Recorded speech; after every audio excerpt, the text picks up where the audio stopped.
The following is a conversation with Jeff Shainline, a scientist at NIST interested in optoelectronic intelligence.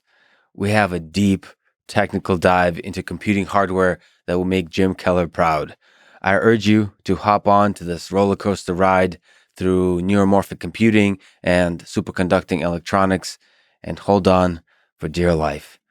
Jeff is a great communicator of technical information, and so it was truly a pleasure to talk to him about some physics and engineering.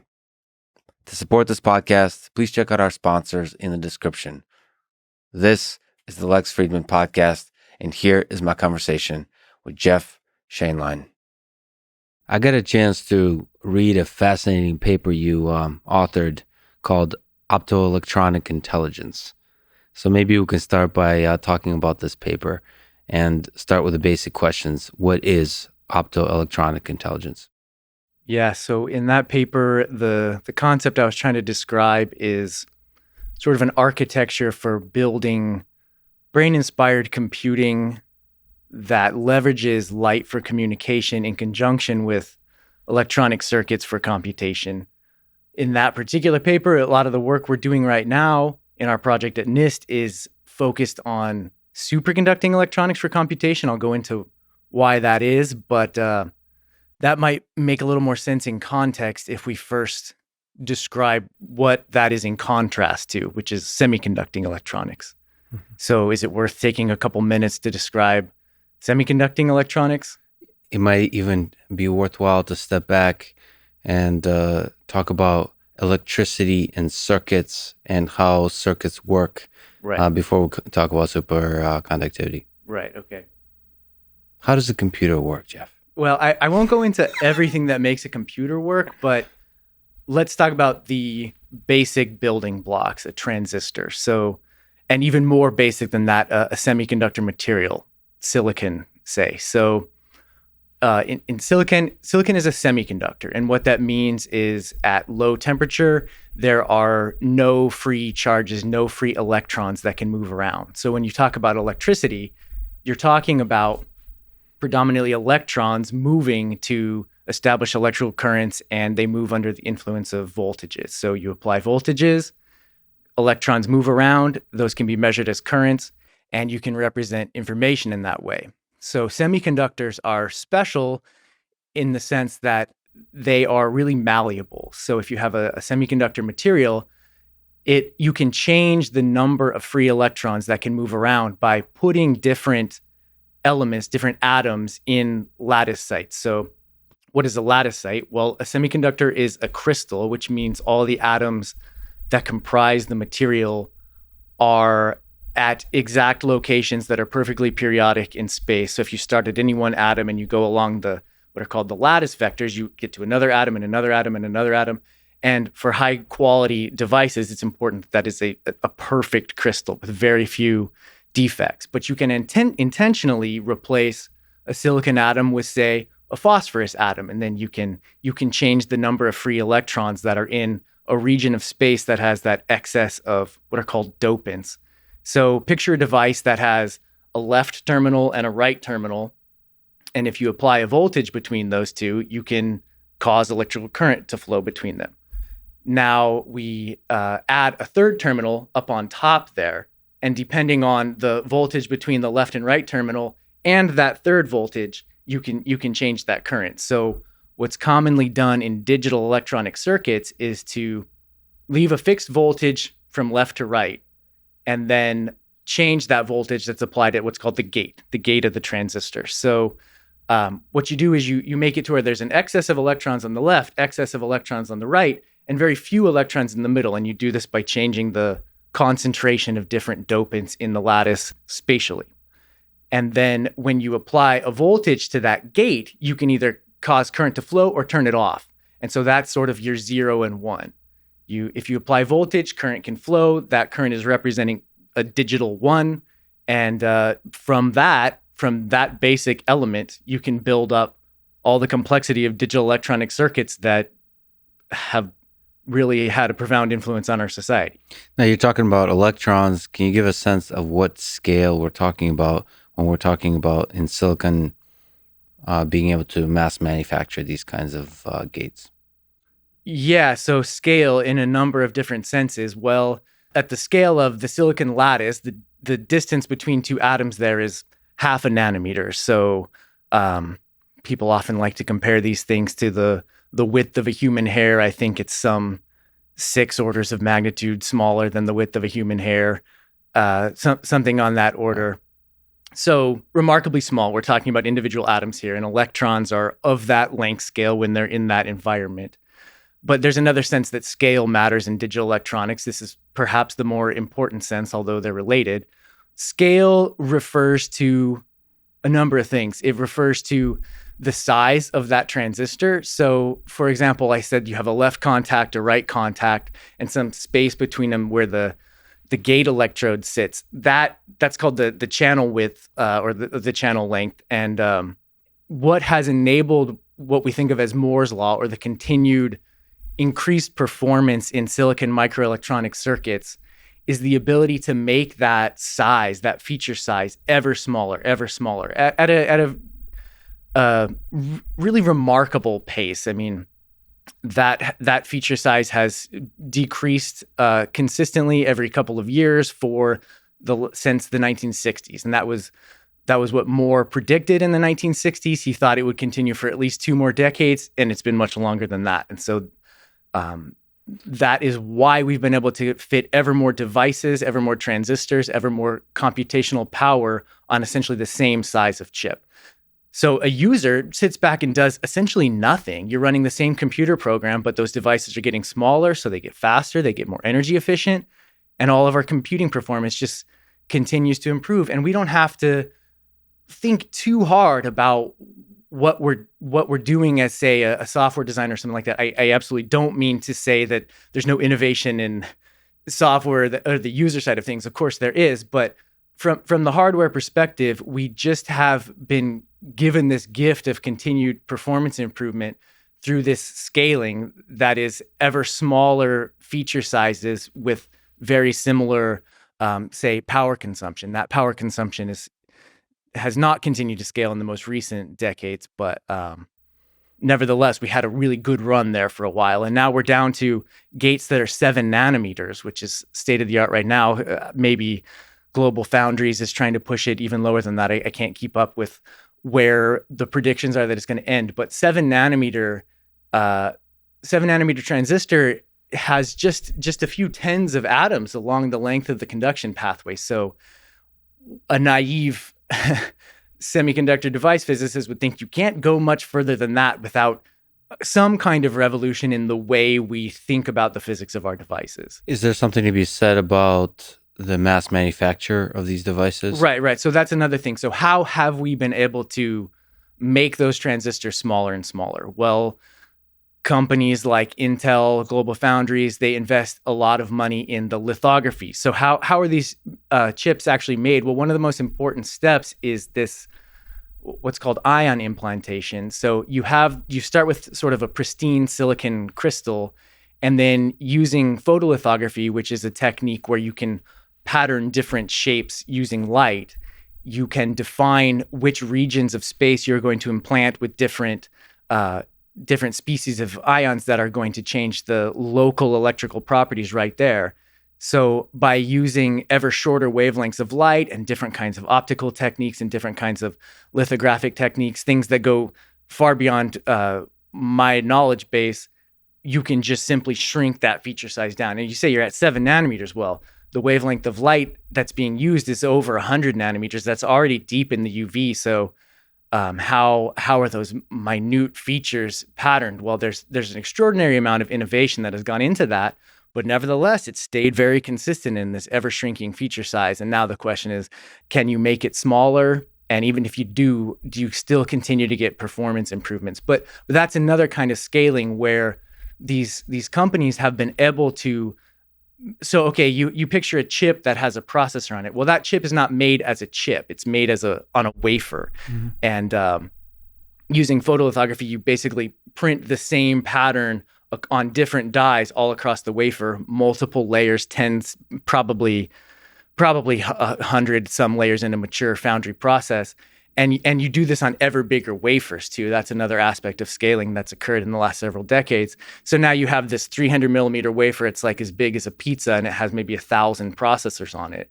And then you dice that up using a saw, and now you can sell these things so cheap because the manufacturing process was so streamlined. I think a technology as revolutionary as silicon microelectronics has to have that kind of manufacturing scalability, which I will just emphasize, I believe is enabled by physics. It's not, I mean, of course there's human ingenuity that goes into it, but at least from my side where I sit, it sure looks like the physics of our universe allows us to produce that. And we've discovered how more so than we've invented it, although of course we have invented it, humans have invented it, but it's almost as if it was there waiting for us to discover it. You mean the entirety of it, or are you specifically talking about the techniques of photolithography, like the optics involved? Or you mean the entirety of the scaling down to the 7 nanometers, that you're able to have electrons not interfere with each other in such a way that you could still have gates? Like that's enabled to achieve that scale, spatial and temporal, seems to be very special and is enabled by the physics of our world. All of the things you just said. So starting with the silicon material itself, silicon is a unique semiconductor. It has essentially ideal properties for making a specific kind of transistor that's extraordinarily useful. So I mentioned that silicon has when you make a transistor, you have this gate contact that sits on top of the conduction channel, and depending on the voltage you apply there, you pull more carriers into the conduction channel or push them away so it becomes more or less conductive. In order to have that work without just sucking those carriers right into that contact, you need a very thin insulator. And part of scaling has been to gradually decrease the thickness of that gate insulator so that you can use a roughly similar voltage and still have the same current voltage characteristics. So the material that's used to do that, or I should say was initially used to do that, was silicon dioxide, which just naturally grows on the silicon surface. So you expose silicon to the atmosphere that we breathe, and if you're manufacturing, you're going to purify these gases, but nevertheless, that what's called a native oxide will grow there. There are essentially no other materials on the entire periodic table that have as good of a gate insulator as that silicon dioxide. And that has to do with nothing but the physics of the interaction between silicon and oxygen. And if it wasn't that way, transistors could not perform in nearly the degree of capability that they have. And that has to do with the way that the oxide grows, the reduced density of defects there, its insulation, meaning essentially its energy gaps. You can apply a very large voltage there without having current leak through it. So that's physics right there. There are other things too. Silicon is a semiconductor in an elemental sense. You only need silicon atoms. A lot of other semiconductors, you need two different kinds of atoms, like a compound from group 3 and a compound from group 5. That opens you up to lots of defects that can occur where one atom's not sitting quite at the lattice site it is, and it's switched with another one that degrades performance.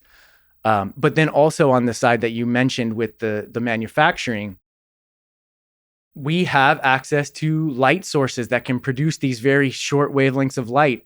How does photolithography occur? Well, you actually put this polymer on top of your wafer and you expose it to light, and then you use aqueous chemical processing to dissolve away the regions that were exposed to light and leave the regions that were not. And we are blessed with these polymers that have the right property where they can cause scission events where the polymer splits where a photon hits. I mean, maybe that's not too surprising, but I don't know. It all comes together to have this really complex manufacturable ecosystem where very sophisticated technologies can be devised, and it works quite well. And amazingly, like you said, with a wavelength at like 100 nanometers or something like that, you're still able to achieve on this polymer precision of whatever we said, 7 nanometers. Yeah. I think I've heard like 4 nanometers being talked about, something like that. Yes.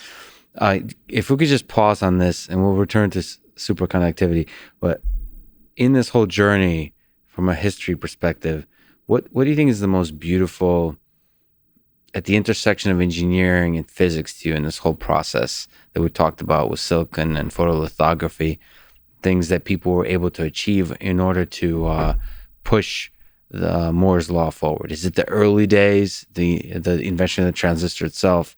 Is it some particular cool little thing that maybe not many people know about? Like, what do you think is most beautiful in this whole process journey?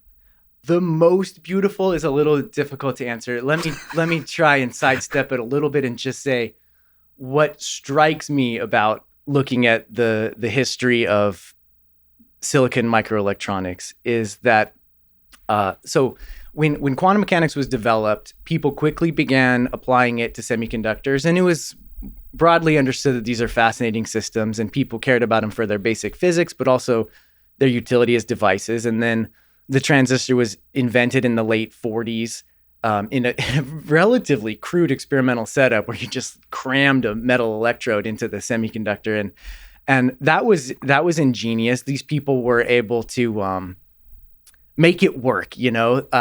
But so what I want to get to that really strikes me is that in those early days, there were a number of different semiconductors that were being considered. They had different properties, different strengths, different weaknesses. Most people thought germanium was the way to go. It had some nice properties related to things about how the electrons move inside the lattice. But other people thought that compound semiconductors with group 3 and group 5 also had really, really extraordinary properties that might be conducive to making the best devices. So there were different groups exploring each of these, and that's great. That's how science works. You have to cast a broad net.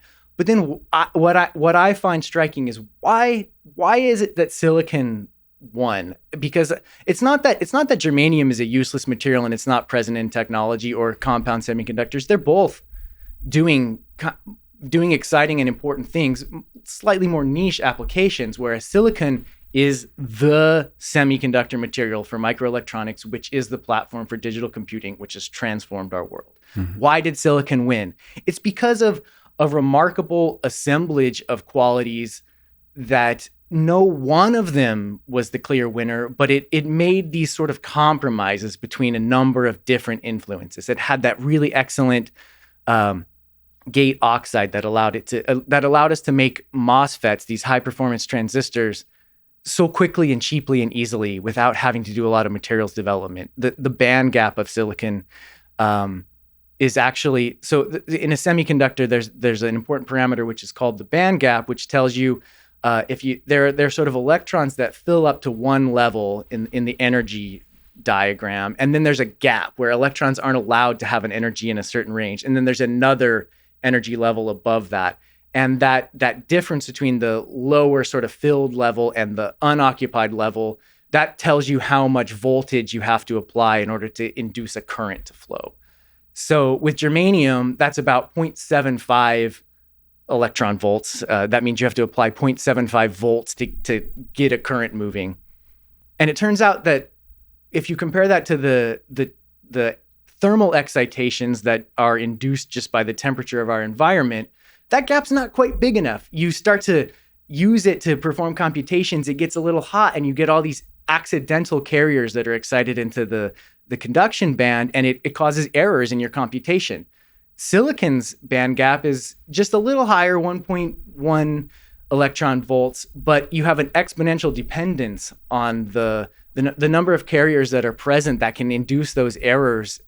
It decays exponentially with that voltage. So just that slight extra energy in that band gap really puts it in an ideal position to be operated in the conditions of our ambient environment. It's kind of fascinating that, like you mentioned, errors decrease exponentially with the voltage. So it's funny because this error thing comes up, you know, when you start talking about quantum computing. And it's kind of amazing that everything we've been talking about, the errors as we scale down, seems to be extremely low. Yes.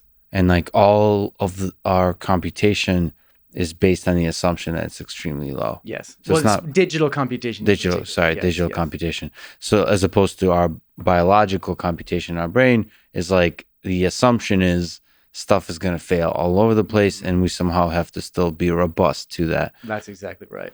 So this is going to be the most controversial part of our conversation, where you're going to make some enemies. So let me ask, because we've been talking about physics and engineering.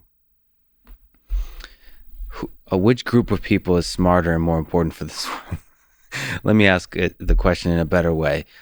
Some of the big innovations, some of the beautiful things that we've been talking about, how much of it is physics? How much of it is engineering? My dad is a physicist, and he talks down to all the amazing engineering that we're doing in the artificial intelligence and the computer science and the robotics and all that space. So we argue about this all the time. So what do you think? Who gets more credit? I'm genuinely not trying to just be politically correct here. I don't see how you would have any of the what we consider sort of the great accomplishments of society without both. You absolutely need both of those things. Physics tends to play a key role earlier in the development, and then engineering, optimization, these things take over. And I mean, the invention of the transistor, or actually even before that, the understanding of semiconductor physics that allowed the invention of the transistor, that's all physics. So if you didn't have that physics, you don't even get on the field. But once you have understood and demonstrated that this is in principle possible, Moore's law is engineering. Why we have computers more powerful than old supercomputers in each of our phones that's all engineering. And I think I would be quite foolish to say that that's not valuable. That's not a great contribution. It's a beautiful dance. Would you put like silicon, the understanding of the material properties, in the space of engineering? Like, how does that whole process work to understand that it has all these nice properties, or even the development of photolithography? Is that basically? Would you put that in a category of engineering? No, I would say that it is basic physics, it is applied physics, it's material science, it's X-ray crystallography, it's polymer chemistry, it's everything. I mean, chemistry even is thrown in there. Absolutely, yes. Okay, yes, absolutely. Thing. Just no biology. We can get to biology. Well, the biology is in the humans that are engineering the system, so it's all integrated deeply. Okay, so let's return. You mentioned this word superconductivity. So what does that have to do with what we're talking about? Right. Okay. So in a semiconductor, as I tried to describe a second ago, you can sort of induce currents by applying voltages, and those have sort of typical properties that you would expect from some kind of a conductor. Those electrons, they don't just flow perfectly without dissipation. If an electron collides with an imperfection in the lattice or another electron, it's going to slow down, it's going to lose its momentum. So you have to keep applying that voltage in order to keep the current flowing. In a superconductor, something different happens. If you get a current to start flowing, it will continue to flow indefinitely. There's no dissipation. So that's crazy. How does that happen? Well, it happens at low temperature, and this is crucial. It has to be a quite low temperature. And what I'm talking about there, for essentially all of our conversation, I'm going to be talking about conventional superconductors, sometimes called low TC superconductors, low critical temperature superconductors. And so those materials have to be at a temperature around 4 Kelvin. I mean, their critical temperature might be 10 Kelvin, something like that, but you want to operate them at around 4 Kelvin, 4 degrees above absolute zero. And what happens at that temperature, at very low temperatures in certain materials, is that the noise of atoms moving around, the lattice vibrating, electrons colliding with each other, that becomes sufficiently low that the electrons can settle into this very special state. It's sometimes referred to as a macroscopic quantum state, because if I had a piece of superconducting material here, let's say niobium is a very typical superconductor. If I had a block of niobium here and we cooled it below its critical temperature, all of the electrons in that superconducting state would be in one coherent quantum state. They would the wave function of that state is described in terms of all of the particles simultaneously, but it extends across macroscopic dimensions, the size of whatever material, the size of whatever block of that material I have sitting here. And the way this occurs is that, we let's try to be a little bit light on the technical details, but essentially the electrons coordinate with each other. They are able to, in this macroscopic quantum state, they're able to sort of, one can quickly take the place of the other. You can't tell electrons apart. They're what's known as identical particles. So if this electron runs into a defect that would otherwise cause it to scatter, it can just sort of almost miraculously avoid that defect because it's not really in that location. It's part of a macroscopic quantum state, and the entire quantum state was not scattered by that defect. So you can get a current that flows without dissipation, and that's called a supercurrent. Mm-hmm. That's sort of just very much scratching the surface of superconductivity. There's very deep and rich physics there, which is probably not the main subject we need to go into right now. But it turns out that when you have this material, you can do usual things like make wires out of it, so you can get current to flow in a straight line on a chip. But you can also make other devices that perform different kinds of operations. Some of them are kind of logic operations, like you'd get in a transistor. The most common or most, I would say, diverse in its utility component is a Josephson junction. It's not analogous to a transistor in the sense that if you apply a voltage here, it changes how much current flows from left to right. But it is analogous in sort of a sense of it's the go-to component that a circuit engineer is going to use to start to build up more complexity. So these junctions serve as gates. They can serve as gates. So I'm not sure how concerned to be with semantics, but let me just briefly say what a Josephson junction is, and we can talk about different ways that they can be used. Basically, if you have a superconducting wire and then a small gap of a different material that's not superconducting, an insulator or normal metal, and then another superconducting wire on the other side, that's a Josephson junction. So it's sometimes referred to as a superconducting weak link. So you have this superconducting state on one side and on the other side, and the superconducting wave function actually tunnels across that gap. And when you create such a physical entity, it has very unusual current voltage characteristics in that gap. Like weird stuff through happens. The entire circuit. So you can imagine, suppose you had a loop set up that had one of those weak links in the loop.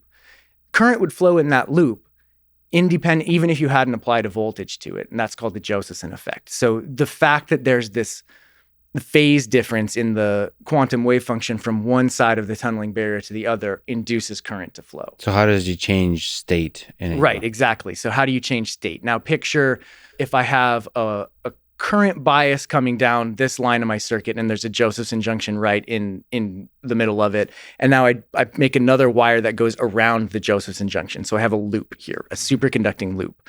I can add current to that loop by exceeding the critical current of that Josephson junction. So like any superconducting material, it can carry this supercurrent that I've described, this current that can propagate without dissipation up to a certain level. And if you try and pass more current than that through the material, it's going to become a resistive material, a normal material. So in the Josephson junction, the same thing happens. I can bias it above its critical current, and then what it's going to do, it's going to add a quantized amount of current into that loop. And what I mean by quantized is it's going to come in discrete packets with a well-defined value of current. So in the vernacular of some people working in this community, you would say you pop a fluxon into the loop. So a fluxon... You pop a fluxon into the loop. Yeah. So a Sounds fluxon... like skateboarder talk. I love it. Okay. Sorry, go ahead. A fluxon is one of these quantized sort of amounts of current that you can add to a loop. And this is a cartoon picture, but I think it's sufficient for our purposes. So which, maybe it's useful to say, what is the speed at which these discrete packets of current travel? Because we'll be talking about light a little bit. It seems like the speed is important. The speed is important. That's an excellent question. Sometimes I wonder how you became so astute. But so this Matrix 4 is coming out, so maybe that's related. I'm not sure. I'm dressed for the job. I was trying to get to become an extra on Matrix 4. It didn't work out. Anyway, so what's the speed of these packets? You'll have to find another gig. I know. I'm sorry. So the speed of the packet is actually these fluxons, these sort of pulses of current that are generated by Josephson junctions. They can actually propagate very close to the speed of light, maybe something like a third of the speed of light. That's quite fast. So one of the reasons why Josephson junctions are appealing is because their signals can propagate quite fast, and they can also switch very fast. What I mean by switch is perform that operation that I described where you add current to the loop. That can happen within a few tens of picoseconds. So you can get devices that operate in the hundreds of gigahertz range, and by comparison, most processors in our conventional computers operate closer to the 1 gigahertz range. Maybe 3 gigahertz seems to be kind of where those speeds have leveled out. So the gamers listening to this are getting really excited that overclock their system to like 4 gigahertz or something. 100 sounds incredible. Can I just, as a tiny tangent, is the physics of this understood well, how to do this stably? Oh, yes. The physics is understood well. The physics of Josephson junctions is understood well. The technology is understood quite well, too. The reasons why it hasn't displaced silicon microelectronics in conventional digital computing, I think, are more related to what I was alluding to before about the myriad practical, almost mundane aspects of silicon that make it so useful.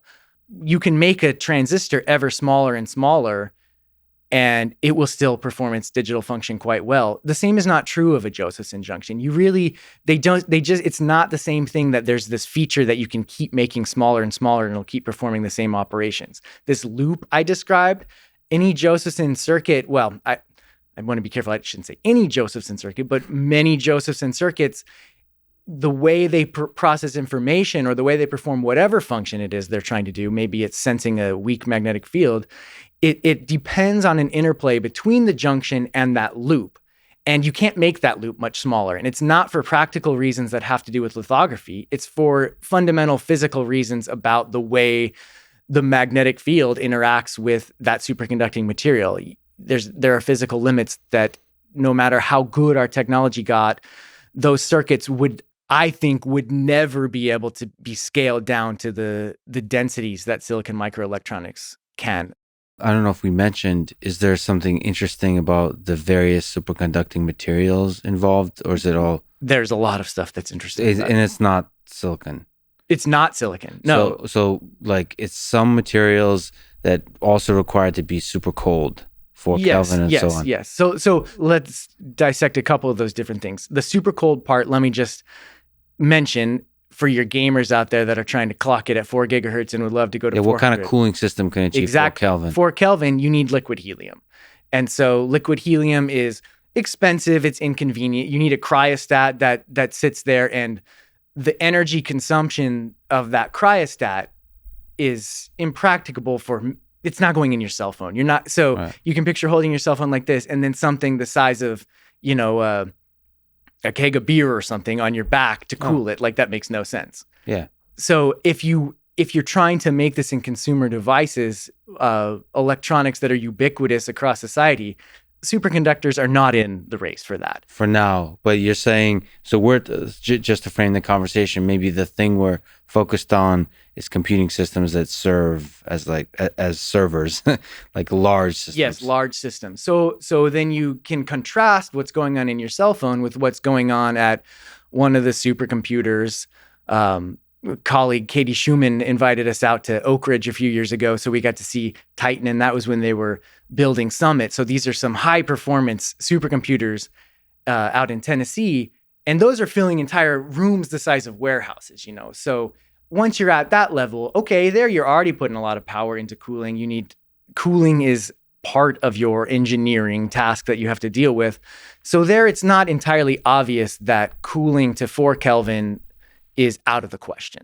It has not happened yet, and I can speak to why that is in the digital domain if you're interested. Yeah. I think it's not going to happen. I don't think superconductors are going to replace semiconductors for digital computation. There are a lot of reasons for that, but I think ultimately what it comes down to is, all things considered, cooling, errors, scaling down to feature sizes, all that stuff, semiconductors work better at the system level. Is there some aspect of just curious about the historical momentum of this? Is there some power to the momentum of an industry that's mass manufacturing using a certain material? Is this like a Titanic shifting? Like, what's your sense when a good idea comes along? How good does that idea need to be for the Titanic to start shifting?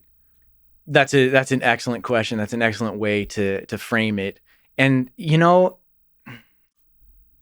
I don't know the answer to that, but what I think is, okay, so the history of the superconducting logic goes back to the 70s. IBM made a big push to do superconducting digital computing in the 70s, and they made some choices about their devices and their architectures and things that, in hindsight, were kind of doomed to fail. And I don't mean any disrespect for the people that did it. It was hard to see at the time. But then another generation of superconducting logic was introduced, I want to say the 90s.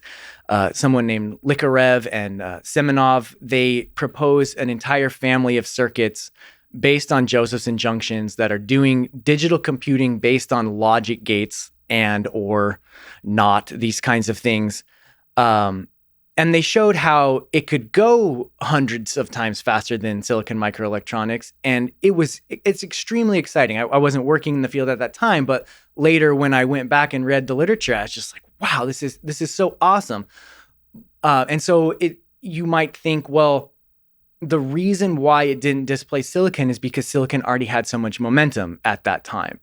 But that was the 90s. Silicon kept that momentum because it had this simple way to keep getting better. You just make features smaller and smaller. So, it would have to be, I don't think it would have to be that much better than silicon to displace it. But the problem is it's just not better than silicon. Mm-hmm. It might be better than silicon in one metric, speed of a switching operation or power consumption of a switching operation. But building a digital computer is a lot more than just that elemental operation. It's everything that goes into it, including the manufacturing, including the packaging, including the various materials aspects of things. So the reason why, and even in some of those early papers, I can't remember which one it was, Likarev said something along the lines of, you can see how we could build an entire family of digital electronic circuits based on these components. They could go 100 or more times faster than semiconductor logic gates.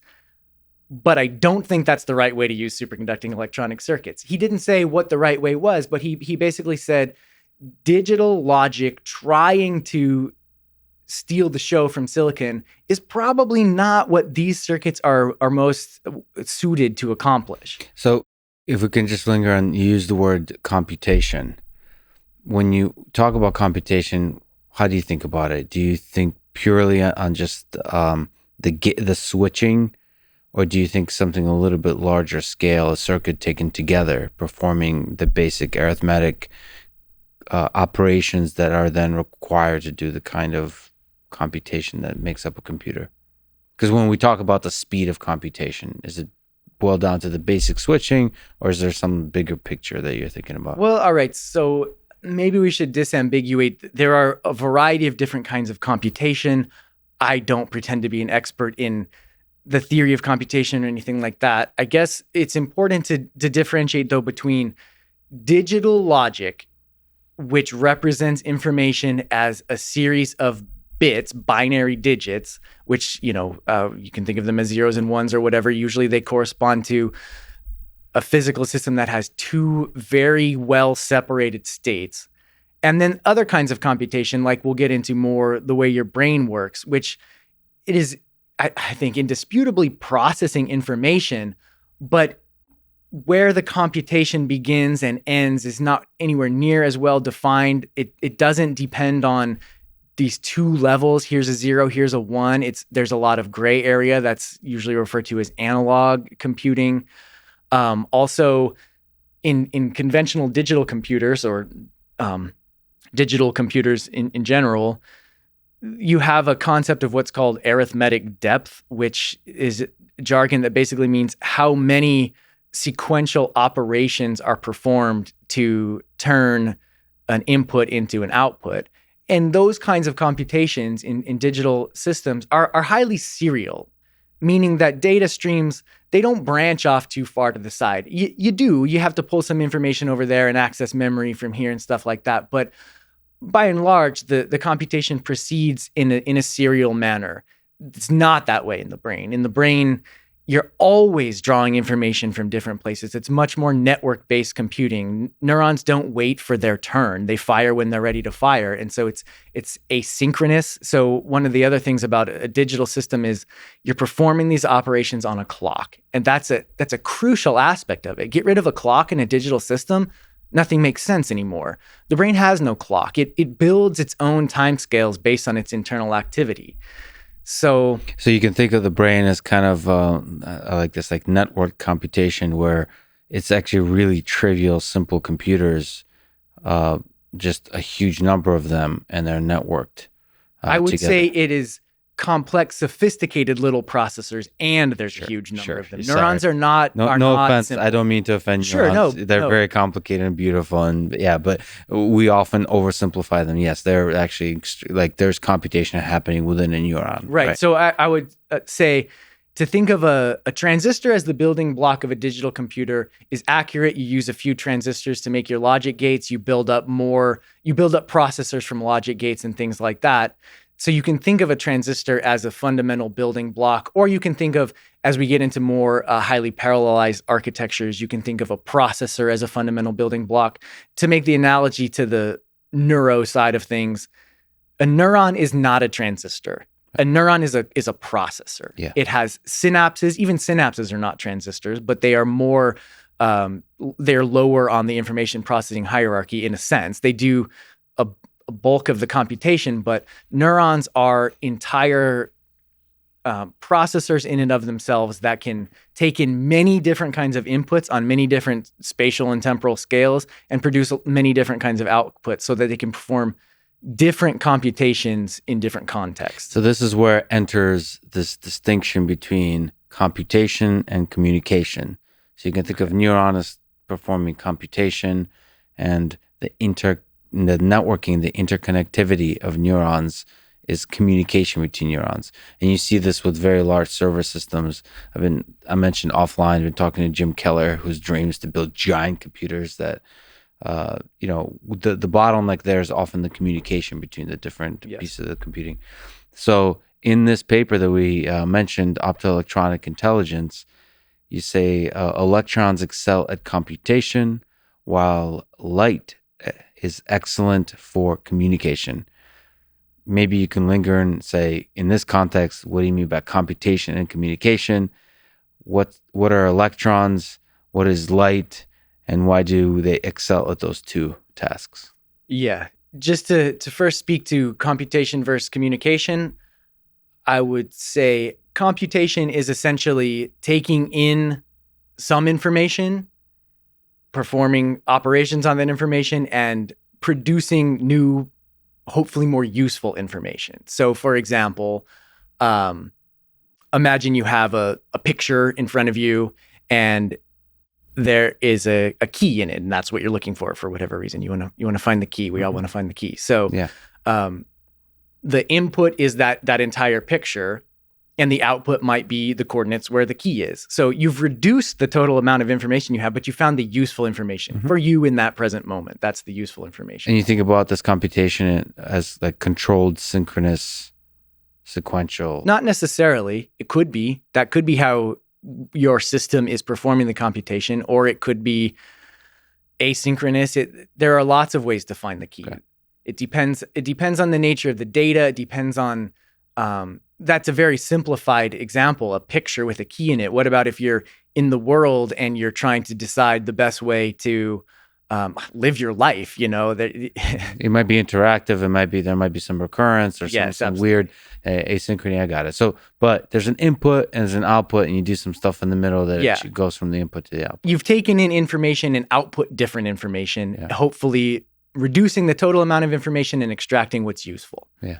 Communication is then getting that information from the location at which it's stored, because information is physical, as Landauer emphasized. And so it is in one place, and you need to get that information to another place so that something else can use it for whatever computation it's working on. Maybe it's part of the same network and you're all trying to solve the same problem, but neuron A over here just deduced something based on its inputs, and it's now sending that information across the network to another location. So that would be the act of communication. Can you linger on Landau and saying information is physical? Rolf Landauer, not to be confused with Lev Landau.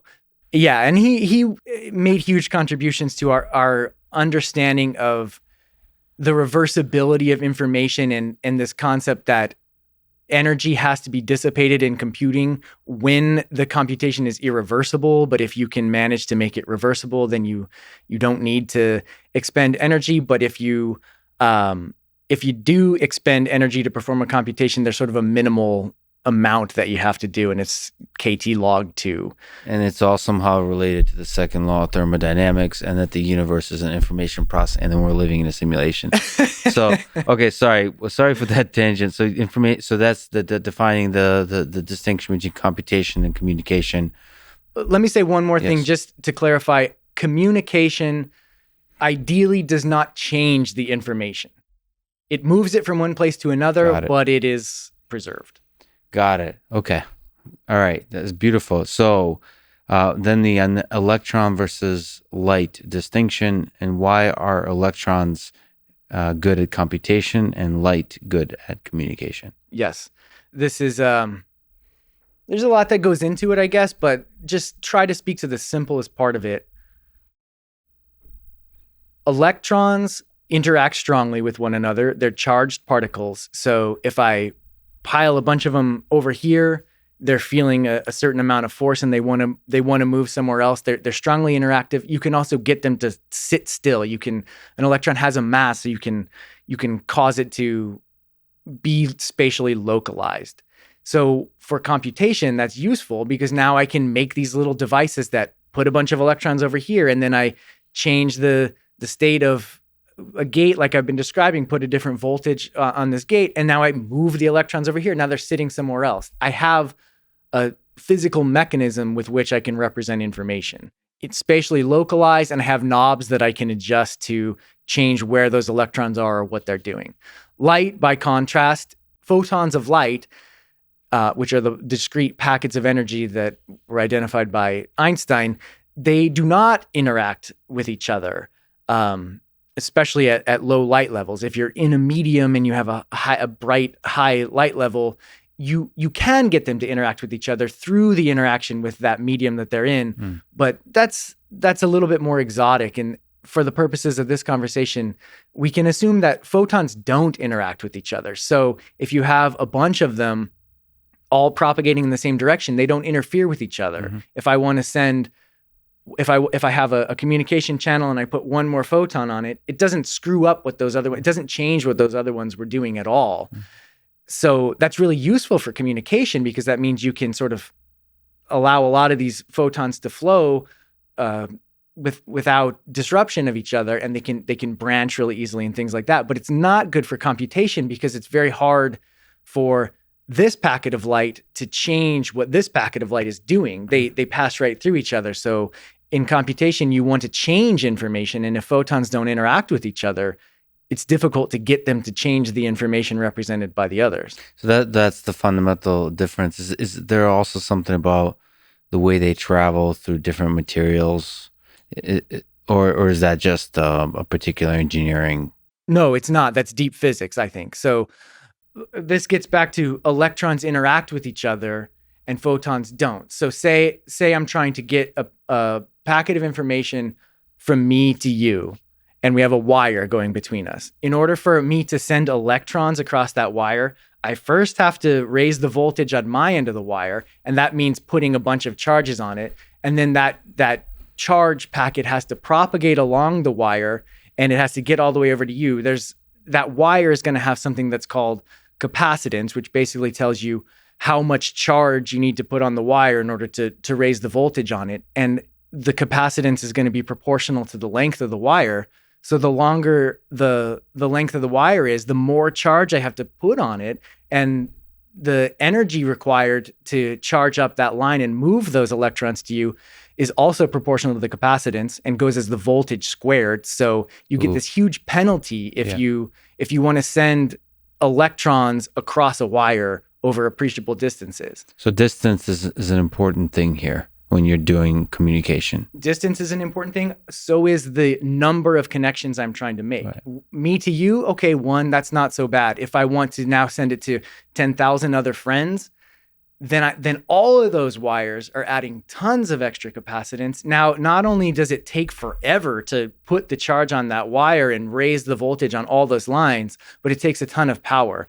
And the number 10,000 is not randomly chosen. That's roughly how many connections each neuron in your brain makes. So a neuron in your brain needs to send 10,000 messages every time it has something to say. You can't do that if you're trying to drive electrons from here to 10,000 different places. The brain does it in a slightly different way, which we can discuss. How can light achieve the 10,000 connections, and why is it better in terms of like the energy use required to use light for the communication of the 10,000 connections? Right. So now instead of trying to send electrons from me to you, I'm trying to send photons. So I can make what's called a waveguide, which is just a simple piece of a material. It could be glass, like an optical fiber, or silicon on a chip, and I just have to inject photons into that waveguide, and independent of how long it is, independent of how many different connections I'm making, it doesn't change the voltage or anything like that I have to raise up on the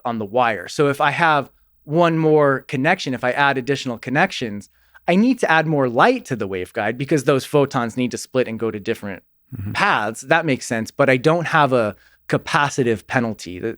Sometimes these are called wiring parasitics. There are no parasitics associated with light in that same sense. So, well, this might be a dumb question, but how do I catch a photon on the other end? Is it material? Is it the polymer stuff you were talking about for a different application for photolithography? Like, how do you catch a photon?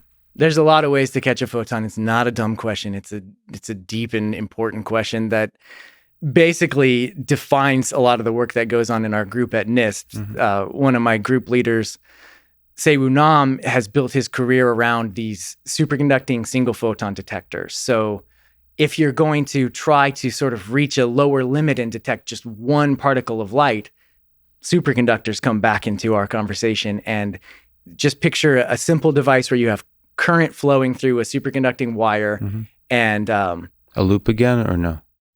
Let's say, yes, you have a loop. So you have a superconducting wire that goes straight down like this. And on your loop branch, you have a little ammeter, something that measures current. There's a resistor up there too. Go with me here.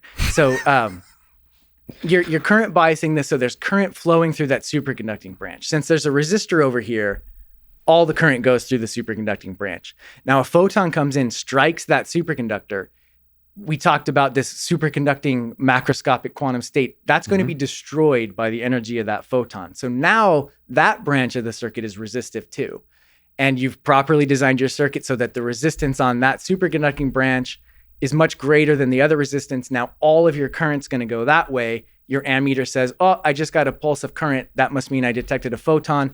Then where you broke that superconductivity in a matter of a few nanoseconds, it cools back off, dissipates that energy, and the current flows back through that superconducting branch. This is a very powerful superconducting device that allows us to understand quantum states of light. I didn't realize a loop like that could be sensitive to a single photon.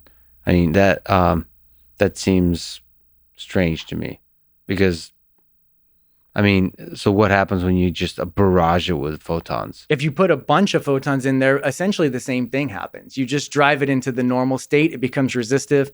and it's not particularly interesting. So you have to be careful how many photons you send. Like you have to be very precise with your communication. Well, it depends. So I would say that that's actually in the application that we're trying to use these detectors for. That's a feature, because what we want is for if a neuron sends one photon to a synaptic connection and one of these superconducting detectors is sitting there, you get this pulse of current, and that synapse says event. Then I'm going to do what I do when there's a synapse event. I'm going to perform computations, that kind of thing. But if accidentally you send 2 there or 3 or 5, it does the exact same thing. Got it. And so this is how in the system that we're devising here, communication is entirely binary. And that's what I tried to emphasize a second ago. Communication should not change the information. You're not saying, oh, I got this kind of communication event, 4 photons. No, we're not keeping track of that. This neuron fired, this synapse says that neuron fired. That's it. So that's a noise filtering property of those detectors. However, there are other applications where you'd rather know the exact number of photons. That can be very useful in quantum computing with light. And our group does a lot of work around another kind of superconducting sensor called a transition edge sensor that Adriana Lida in our group does a lot of work on that. And that can tell you, based on the amplitude of the current pulse you divert, exactly how many photons were in that pulse. So what's that useful for? Just one way that you can encode information in quantum states of light is in the number of photons. You can have what are called number states, and a number state will have a well-defined number of photons, and maybe the output of your quantum computation encodes its information in the number of photons that are generated. So if you have a detector that is sensitive to that, it's extremely useful. Can you achieve like a clock with photons, or is that not important? Is there asynchronicity here? In general, it can be important. Clock distribution is a big challenge in especially large computational systems. And so, yes, optical clock distribution is a very powerful technology. I don't know the state of that field right now, but I imagine that if you're trying to distribute a clock across any appreciable size computational system, you want to use light. Yeah, I wonder how these giant systems work, especially like supercomputers. Do they need to do clock distribution, or Yes. are they doing more ad hoc, parallel, like concurrent programming? Like there's some kind of locking mechanisms or something? That's a fascinating question. But let's zoom in at this very particular question of computation on a processor and communication between processors. So what does this system look like that you're envisioning? One of the places you're envisioning it is in the paper on optoelectronic intelligence. So what are we talking about? Are we talking about something that starts to look a lot like the human brain, or does it still look a lot like a computer? What are the size of this thing? Is it go inside a smartphone, or as you said, does it go inside something that's more like a house? Like, what should we be imagining? What are you thinking about when you're thinking about these fundamental systems? Let me introduce the word neuromorphic. There's this concept of neuromorphic computing where what that broadly refers to is computing based on the information processing principles of the brain. Mm-hmm. And as digital computing seems to be pushing towards some fundamental performance limits, people are considering architectural advances, drawing inspiration from the brain, more distributed parallel network kind of architectures and stuff. And so there's this continuum of neuromorphic from things that are pretty similar to digital computers, but maybe there are more cores and the way they send messages is a little bit more like the way brain neurons send spikes. But for the most part, it's still digital electronics. And then, you have some things in between where maybe you're using transistors, but now you're starting to use them instead of in a digital way, in an analog way.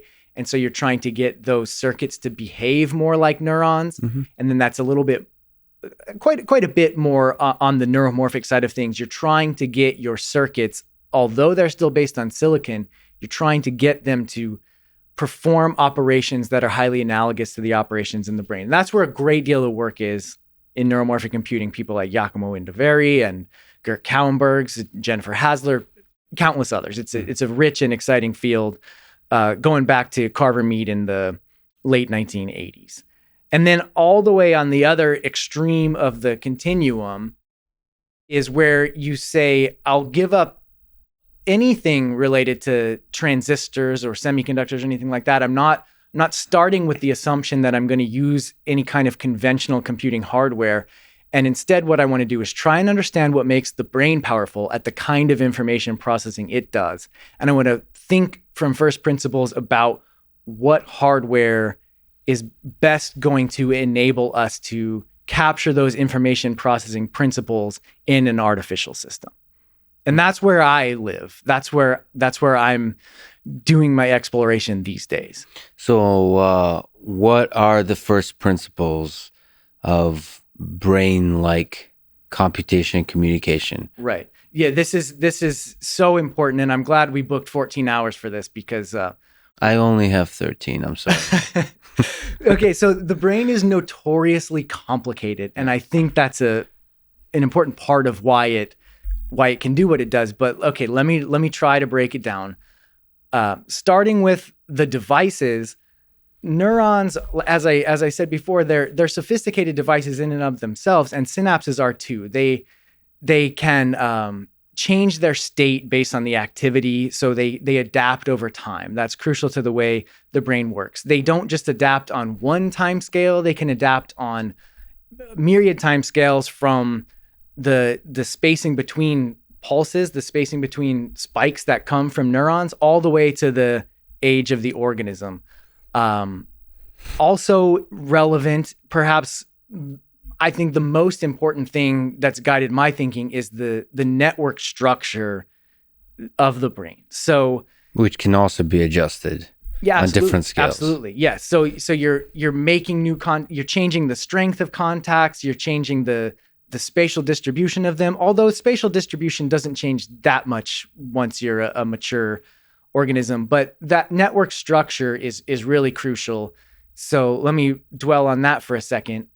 You can't talk about the brain without emphasizing that most of the neurons in the neocortex or the prefrontal cortex, the part of the brain that we think is most responsible for high-level reasoning and things like that, those neurons make thousands of connections. So you have this network that is highly interconnected. And I think it's safe to say that one of the primary reasons that they make so many different connections is that allows information to be communicated very rapidly from any spot in the network to any other spot in the network. So that's a sort of spatial aspect of it. You can quantify this in terms of concepts that are related to fractals and scale invariance, which I think is a very beautiful concept. So what I mean by that is kind of no matter what spatial scale you're looking at in the brain, within certain bounds, you see the same general statistical pattern. So if I draw a box around some region of my cortex, most of the connections that those neurons within that box make are going to be within the box to each other in their local neighborhood. And that's sort of called clustering, loosely speaking. But a non-negligible fraction is going to go outside of that box. And then if I draw a bigger box, the pattern is going to be exactly the same. So you have this scale invariance. And you also have a non-vanishing probability of a neuron making a connection very far away. So suppose you want to plot the probability of a neuron making a connection as a function of distance. If that were an exponential function, it would go e to the minus radius over some characteristic radius, and it would drop off up to some certain radius. The probability would be reasonably close to 1, and then beyond that characteristic length r0, it would drop off sharply. And so that would mean that the neurons in your brain are really localized, and that's not what we observe. Instead, what you see is that the probability of making a longer distance connection, it does drop off, but it drops off as a power law. So the probability that you're going to have a connection at some radius r goes as r to the minus some power. And that's what we see with forces in nature, like the electromagnetic force between two particles or gravity goes as 1 over the radius squared. You So can see this in fractals. I love that there's like a fractal dynamics to the brain, that if you zoom out, you draw the box and you increase that box by certain step sizes, you're going to see the same statistics. I think that's probably very important to the way the brain processes information. It's not just in the spatial domain, it's also in the temporal domain. And what I mean by that is that's incredible that this emerged through the evolutionary process that potentially somehow connected to the way the physics of the universe works. I couldn't agree more. That it's a deep and fascinating subject that I hope to be able to spend the rest of my life studying. You think you need to understand this fractal nature in order to understand intelligence and computation? I do think so. I think they are deeply intertwined. Yes, I think power laws are right at the heart of it. So just to push that one through, the same thing happens in the temporal domain. So suppose you had, suppose your neurons in your brain were always oscillating at the same frequency. Then the probability of finding a neuron oscillating as a function of frequency would be this narrowly peaked function around that certain characteristic frequency. That's not at all what we see. The probability of finding neurons oscillating or pulsing, producing spikes at a certain frequency is again a power law, which means there's no defined scale of the temporal activity in the brain. It's at what speed do your thoughts occur? Well, there's a fastest speed they can occur, and that is limited by communication and other things, but there's not a characteristic scale. We have thoughts on all temporal scales from, a few tens of milliseconds, which is physiologically limited by our devices. Compare that to tens of picoseconds that I talked about in superconductors, all the way up to the lifetime of the organism. You can still think about things that happened to you when you were a kid. Or if you want to be really trippy, then across multiple organisms in the entirety of human civilization, you have thoughts that span organisms, right? Yes. Taking it to that level, yes. If you're willing to see the entirety of the human species as a single organism with a collective intelligence, then that too on a spatial and temporal scale, there's thoughts occurring. And then if you look at not just the human species, but the entirety of life on Earth as an organism with thoughts that are occurring, that are greater and greater sophisticated thoughts, there's a different spatial and temporal scale there. This is getting very suspicious.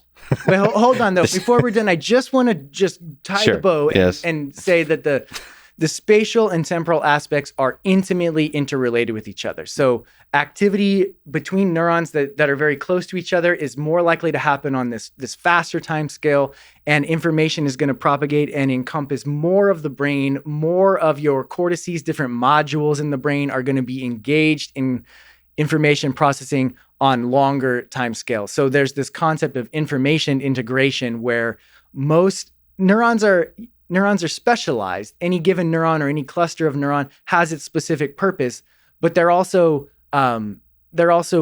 very much integrated. So you have neurons that specialize but share their information.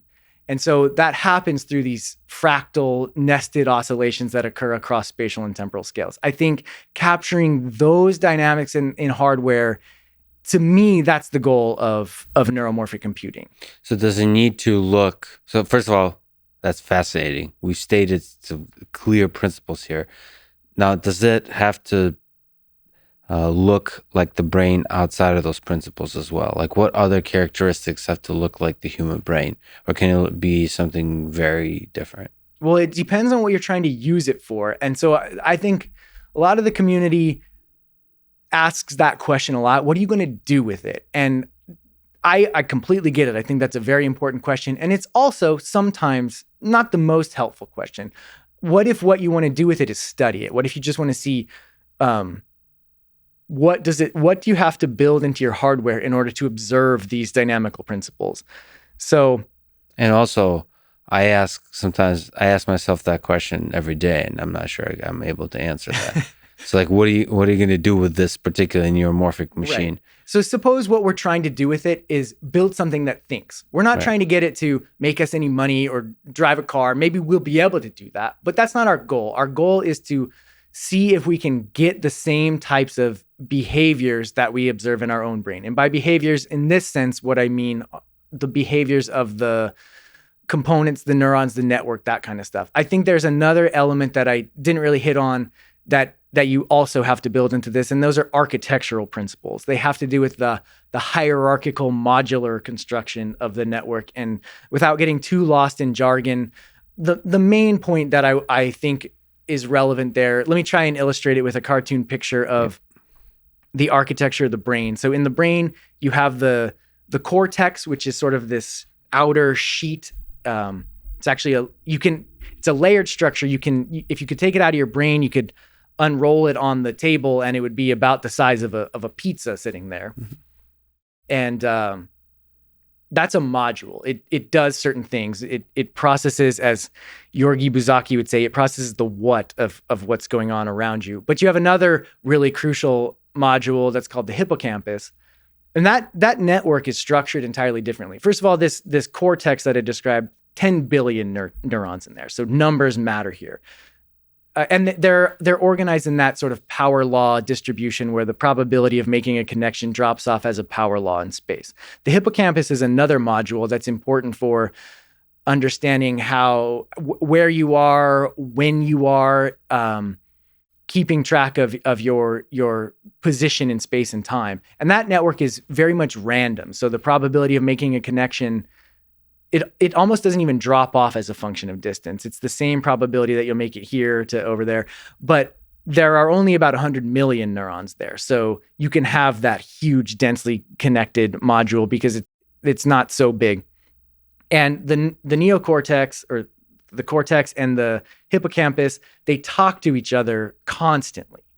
And that communication is largely facilitated by what's called the thalamus. I'm not a neuroscientist here. Mm-hmm. I'm trying to do my best to recite things. Cartoon picture of the brain. I got you. Yeah, something like that. So this thalamus is coordinating the activity between the neocortex and the hippocampus and making sure that they talk to each other at the right time and send messages that will be useful to one another. So this all taken together is called the thalamocortical complex. Mm-hmm. And it seems like building something like that is going to be crucial to capturing the types of activity we're looking for, because those responsibilities, those separate modules, they do different things. That's got to be central to achieving these states of efficient information integration across space and time. By the way, I am able to achieve this state by watching simulations, visualizations of the thalamocortical complex. There's a few people, I forget from where, they've created these incredible visual illustrations of like visual stimulation from the eye or something like that. This image like flowing through the brain. Wow, I haven't seen that. I got to check that out. So it's one of those things, you find this stuff in the world, and you see like on YouTube, it has like 1,000 views. These visualizations of the human brain processing information, and like, because there's chemistry there, like because this is from actual human brains. I don't know how they're doing the coloring, but they're able to actually trace the like different the chemical and the electrical signals throughout the brain, and the visual thing is like, whoa, because it looks kind of like the universe. I mean, the whole thing is just incredible. I recommend it highly.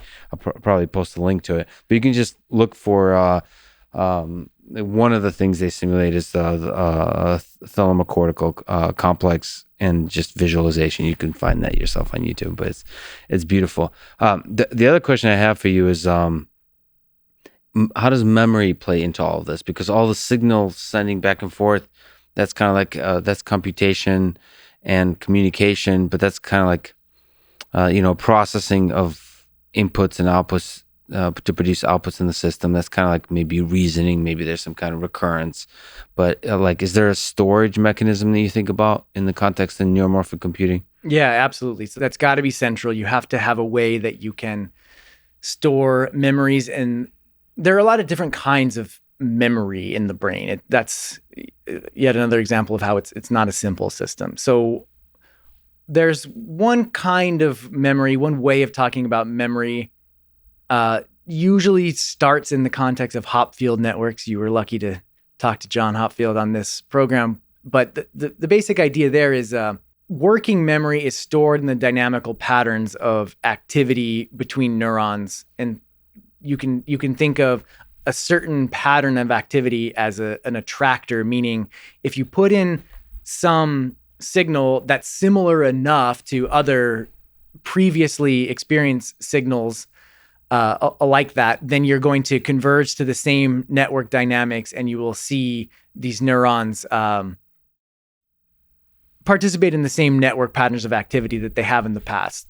So you can talk about the probability that different inputs will allow you to converge to different basins of attraction, and you might think of that as, oh, I saw this face, and then I excited this network pattern of activity because last time I saw that face, I was at, some movie, and that's a famous person that's on the screen or something like that. So that's one memory storage mechanism, but crucial to the ability to imprint those memories in your brain is the ability to change the strength of connection between one neuron and another, that synaptic connection between them. So synaptic weight update is a massive field of neuroscience and neuromorphic computing as well. So there are two poles to that on that spectrum. More in the language of machine learning, we would talk about supervised and unsupervised learning. When I'm trying to tie that down to neuromorphic computing, I will use a definition of supervised learning, which basically means the external user, the person who's controlling this hardware, has some knob that they can tune to change each of the synaptic weights depending on whether or not the network's doing what you want it to do. Whereas what I mean in this conversation when I say unsupervised learning is that those synaptic weights are dynamically changing in your network based on nothing that the user is doing, there's no wire from the outside going into any of those synapses. The network itself is reconfiguring those synaptic weights based on physical properties that you've built into the devices. So if the synapse receives a pulse from here and that causes the neuron to spike, some circuit built in there with no help from me or anybody else adjust the weight in a way that makes it more likely to store the useful information and excite the useful network patterns, and makes it less likely that random noise, useless communication events will have an important effect on the network activity. So there's memory encoded in the weights, the synaptic weights. Yes. What about the formation of something that's not often done in machine learning, the formation of new synaptic connections? Right. Well, that seems to, so again, not a neuroscientist here, but my reading of the literature is that that's particularly crucial in early stages of brain development, where a newborn is born with tons of extra synaptic connections, and it's actually pruned over time. So the number of synapses decreases as opposed to growing new long distance connections. It is possible in the brain to grow new neurons and assign new synaptic connections, but it doesn't seem to be the primary mechanism by which the brain is learning. So for example, like right now, sitting here talking to you, you say lots of interesting things, and I learn what I learned from you, and I can remember things that you just said. And I didn't grow new axonal connections down to new synapses to enable those. It's plasticity mechanisms in the synaptic connections between neurons that enable me to learn on that time scale. So at the very least, that you can sufficiently approximate that with just weight updates. You don't need to form new connections. I would say weight updates are a big part of it. I also think there's more because, broadly speaking, when we're doing machine learning, our networks, say we're talking about feed-forward deep neural networks, the temporal domain is not really part of it. Okay, you're going to put in an image and you're going to get out a classification, and you're going to do that as fast as possible. So you care about time, but time is not part of the essence of this thing, really. Whereas in spiking neural networks, what we see in the brain, time is as crucial as space, and they're intimately intertwined, as I've tried to say. And so adaptation on different timescales is important, not just in memory formation, although it plays a key role there, but also in just keeping the activity in a useful dynamic range. So you have other plasticity mechanisms, not just weight update, or at least not on the time scale of many action potentials, but even on the shorter time scale. So a synapse can become much less efficacious. It can transmit a weaker signal after the second, third, fourth. That can second, third, fourth action potential to occur in a sequence. So that's what's called short-term synaptic plasticity, which is a form of learning. You're learning that I'm getting too much stimulus from looking at something bright right now, so I need to tone that down, There's also another really important mechanism in learning. It's called metaplasticity. What that seems to be is a way that you change not the weights themselves, but the rate at which the weights change. So when I am in, say, a lecture hall and this is a potentially terrible cartoon example, but let's say I'm in a lecture hall and it's time to learn, right? So my brain will release more, perhaps dopamine or some neuromodulator that's going to change the rate at which synaptic plasticity occurs. So that can make me more sensitive to learning at certain times, more sensitive to overriding previous information, and less sensitive at other times. And finally, as long as I'm rattling off the list, I think another concept that falls in the category of learning or memory adaptation is homeostasis or homeostatic adaptation, where neurons have the ability to control their firing rate. So if one neuron is just like blasting way too much, it will naturally tone itself down. Its threshold will adjust so that it stays in a useful dynamical range. And we see that that's captured in deep neural networks, where you don't just change the synaptic weights, but you can also move the thresholds of simple neurons in those models. And so to achieve the spiking neural networks, you want to implement the first principles that you mentioned of the temporal and the spatial fractal dynamics here. So you can communicate locally, you can communicate across much greater distances, and do the same thing in space and do the same thing in time. Now, you have like a chapter called Superconducting Hardware for Neuromorphic Computing. So what are some ideas that integrate some of the things we've been talking about in terms of the first principles of neuromorphic computing and the ideas that you outline in optoelectronic intelligence? Yeah.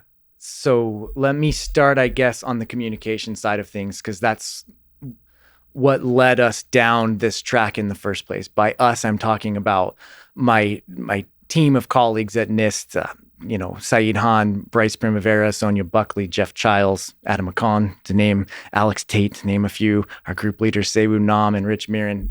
We've all contributed to this. So this is not me saying necessarily just the things that I've proposed, but sort of where our team's thinking has evolved over the years. Can I quickly ask, what is NIST and where is this amazing group of people located? NIST is the National Institute of Standards and Technology. The larger facility is out in Gaithersburg, Maryland. Our team is located in Boulder, Colorado.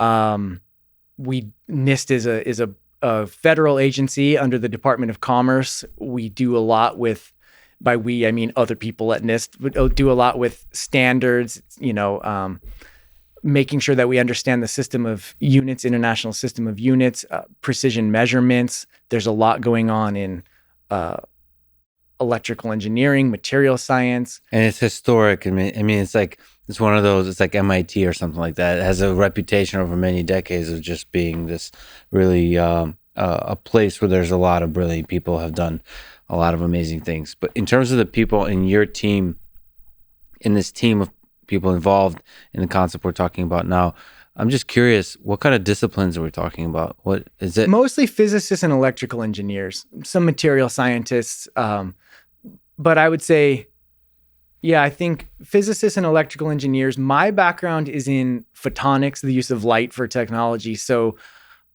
coming from there, I tend to have found colleagues that are more from that background, although Adam McCon, more of a superconducting electronics background.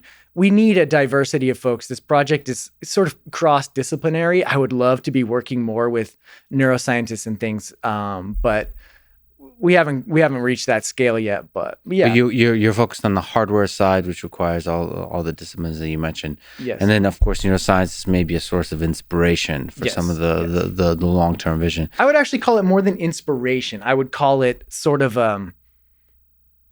a roadmap.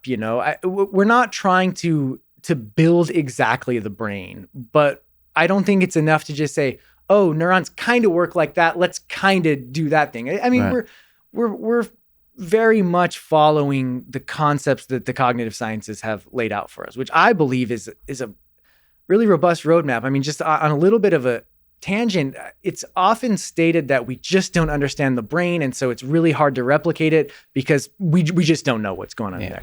And I maybe 5 or 7 years ago, I would have said that, but as I got more interested in the subject, I had read more of the neuroscience literature, and I was just taken by the exact opposite sense. I can't believe how much they know about this. I can't believe how mathematically rigorous and sort of theoretically complete a lot of the concepts are. That's not to say we understand consciousness or we understand the self or anything like that, but what is the brain doing and why is it doing those things? Neuroscientists have a lot of answers to those questions. So there's a lot, if you're a hardware designer that just wants to get going, it's pretty clear which direction to go in, I think. Okay. So I love the optimism behind that. But in the implementation of these systems that uses superconductivity, how do you make it happen? So to me, it starts with thinking about the communication network. You know for sure that the ability of each neuron to communicate to many thousands of colleagues across the network is indispensable. I take that as a core principle of my architecture, my thinking on the subject. So coming from a background in photonics, it was very natural to say, okay, we're going to use light for communication. Just in case listeners may not know, light is often used in communication. I mean, if you think about radio, that's light. It's long wavelengths, but it's electromagnetic radiation. It's the same physical phenomenon obeying exactly the same Maxwell's equations.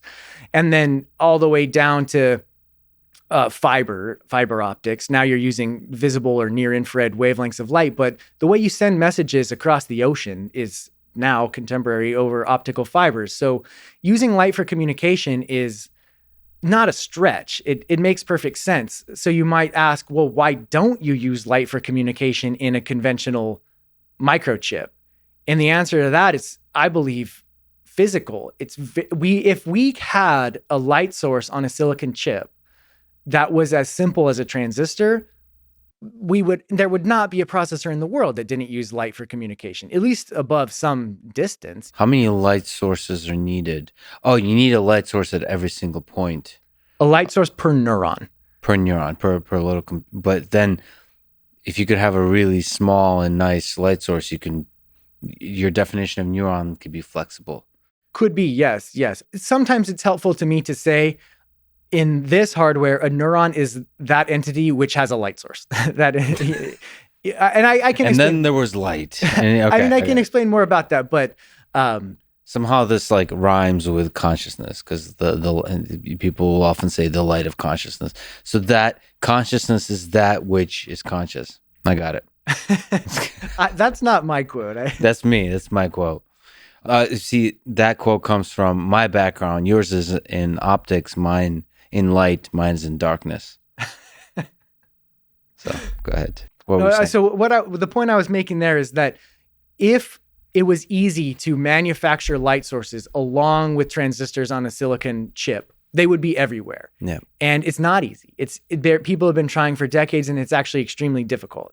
I think an important part of our research is dwelling right at that spot there. So is it physics or engineering? It's physics. So it's physics, I think. So what I mean by that is, as we discussed, silicon is the material of choice for transistors, and it's very difficult to imagine that that's going to change anytime soon.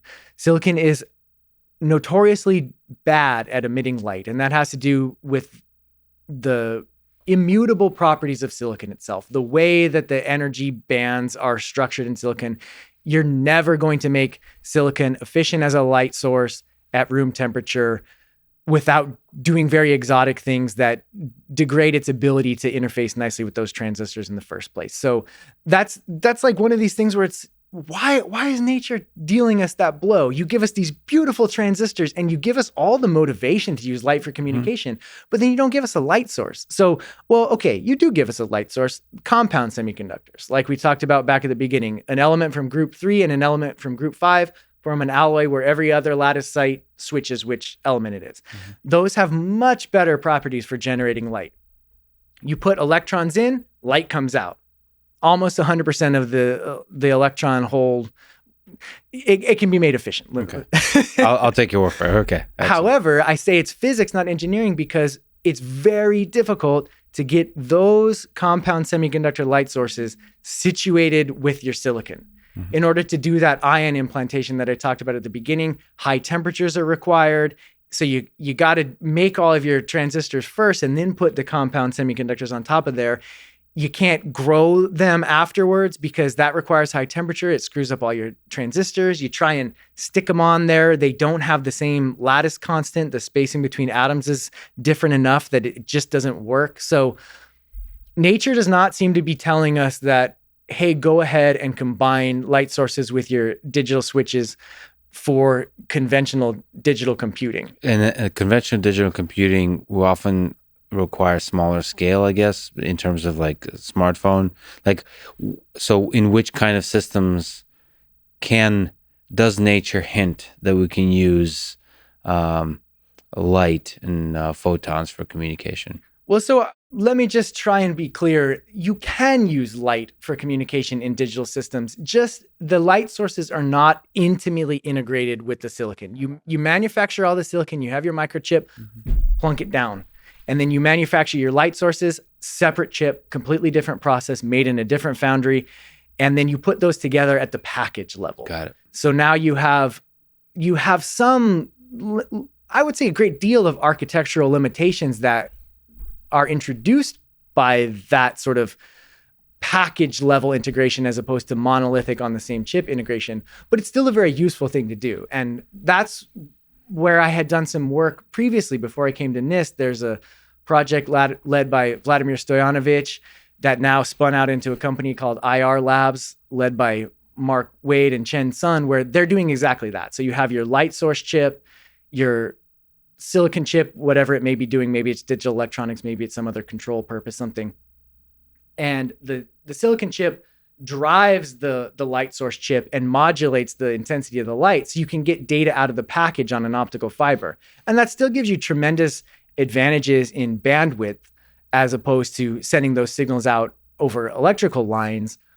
But it is somewhat peculiar to my eye that they have to be integrated at this package level. And those people, I mean, they're so smart. Those are my colleagues that I respect a great deal. So it's very clear that it's not just they're making a bad choice. This is what physics is telling us. It just wouldn't make any sense to try to stick them together. Yeah, so even if it's difficult, it's easier than the alternative, unfortunately. I think so, yes. And I need to go back and make sure that I'm not taken the wrong way. I'm not saying that the pursuit of integrating compound semiconductors with silicon is fruitless and shouldn't be pursued. Yeah. It should, and people are doing great work. Kai-Mei Lau and John Bowers, others, they're doing it and they're making progress. But to my eye, it doesn't look like that's ever going to be just the standard monolithic light source on silicon process. I just don't see it. So nature kind of points the way usually, and if you resist nature, it's just you're gonna have to do a lot more work, and it's gonna be expensive and not scalable. Got it. But okay, so let me let's go like far into the future. Let's imagine this gigantic neuromorphic computing system that simulates all of our realities. It currently is. We mentioned Matrix 4. So this thing, this powerful computer, how does it operate? Like, so what are the neurons? What is the communication? What's your sense? All right. So let me now, after spending 45 minutes trashing light source integration with silicon, let me now say why I'm basing my entire life, professional life, on integrating light sources with electronics. I think the game is completely different when you're talking about superconducting electronics for several reasons. Let me try to go through them. One is that, as I mentioned, it's difficult to integrate those compound semiconductor light sources with silicon.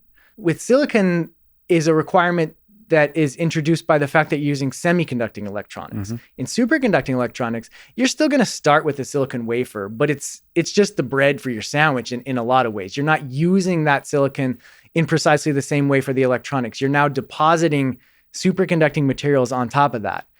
The prospects for integrating light sources with that kind of an electronic process are certainly less explored, but I think much more promising, because you don't need those light sources to be intimately integrated with the transistors. That's where the problems come up. They don't need to be lattice matched to the silicon, all that kind of stuff.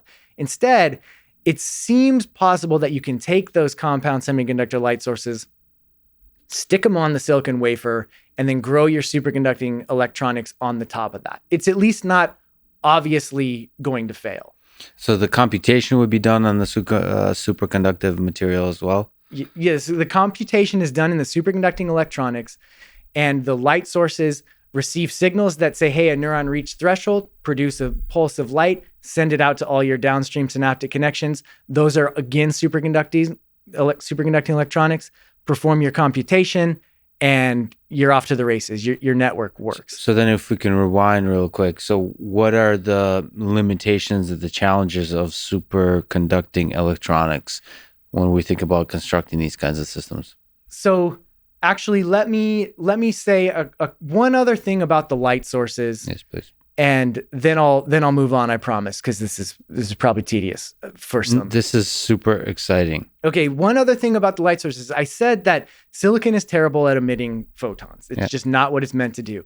However, the game is different when you're at low temperature. If you're working with superconductors, you have to be at low temperature because they don't work otherwise. When you're at 4 Kelvin, silicon is not obviously a terrible light source. It's still not as efficient as compound semiconductors, but it might be good enough for this application. The final thing that I'll mention about that is, again, leveraging superconductors. As I said, in a different context, superconducting detectors can receive one single photon.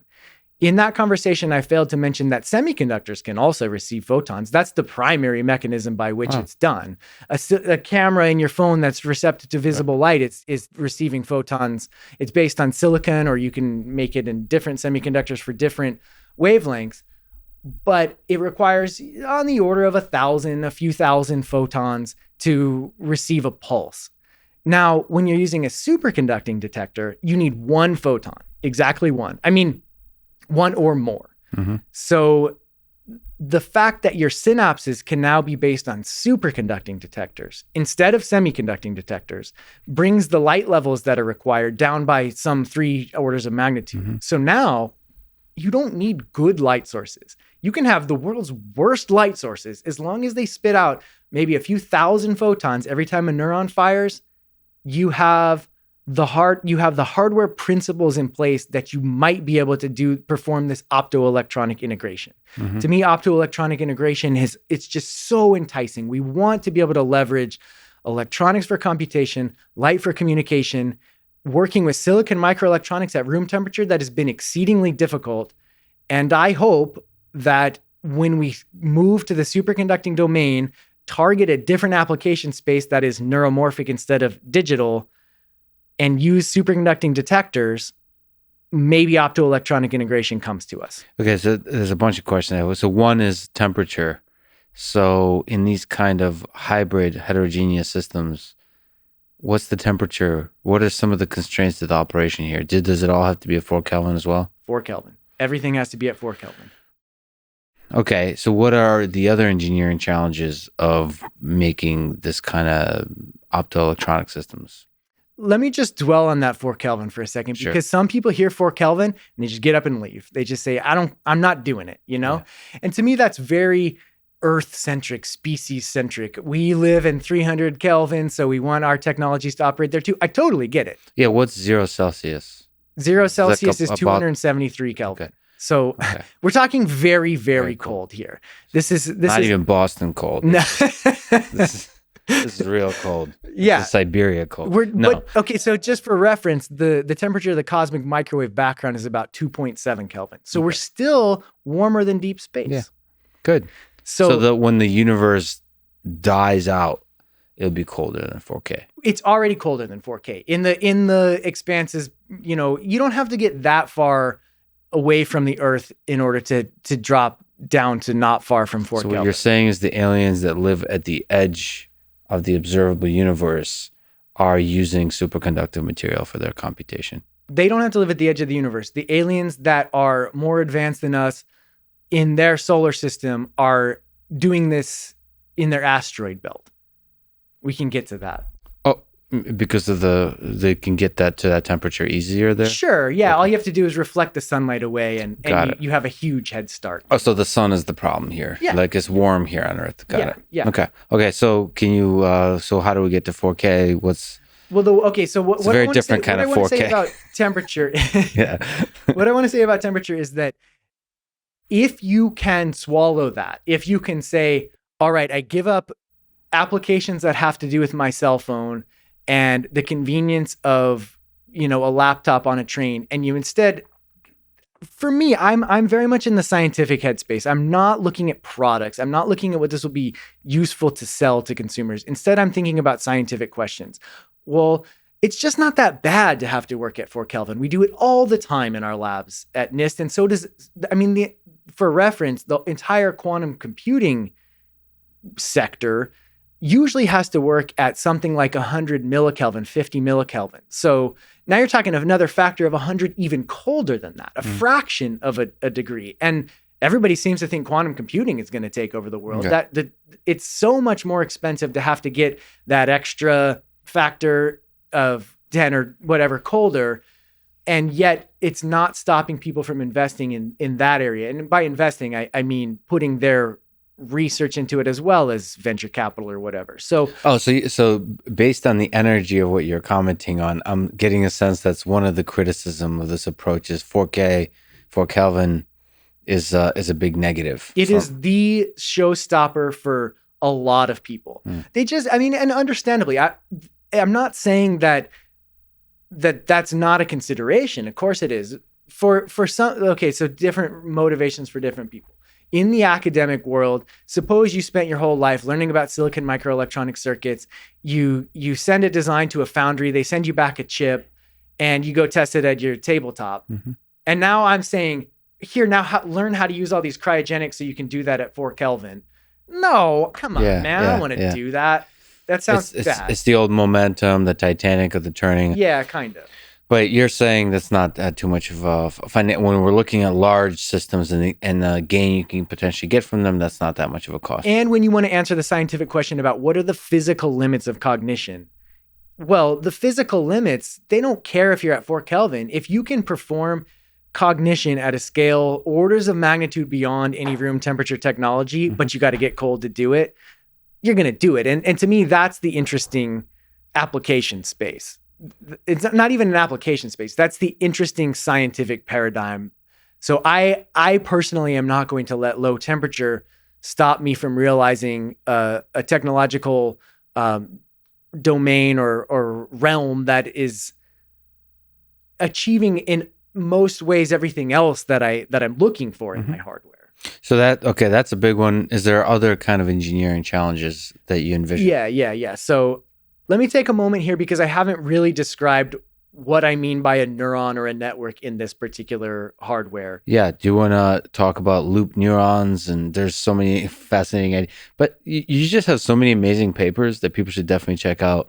And the titles alone are just killer. So anyway, go ahead. Right. So let me say big picture, based on optics, photonics for communication, superconducting electronics for computation, how does this all work? So a neuron in this hardware platform can be thought of as circuits that are based on Josephson junctions, like we talked about before, where every time a photon comes in, so let's start by talking about a synapse. A synapse receives a photon, one or more, from a different neuron, and it converts that optical signal to an electrical signal. Mm-hmm. The amount of current that adds to a loop is controlled by the synaptic weight. So as I said before, you're popping fluxons into a loop, right? So a photon comes in, it hits a superconducting single photon detector, one photon, the absolute physical minimum that you can communicate from one place to another with light. And that detector then converts that into an electrical signal, and the amount of the signal is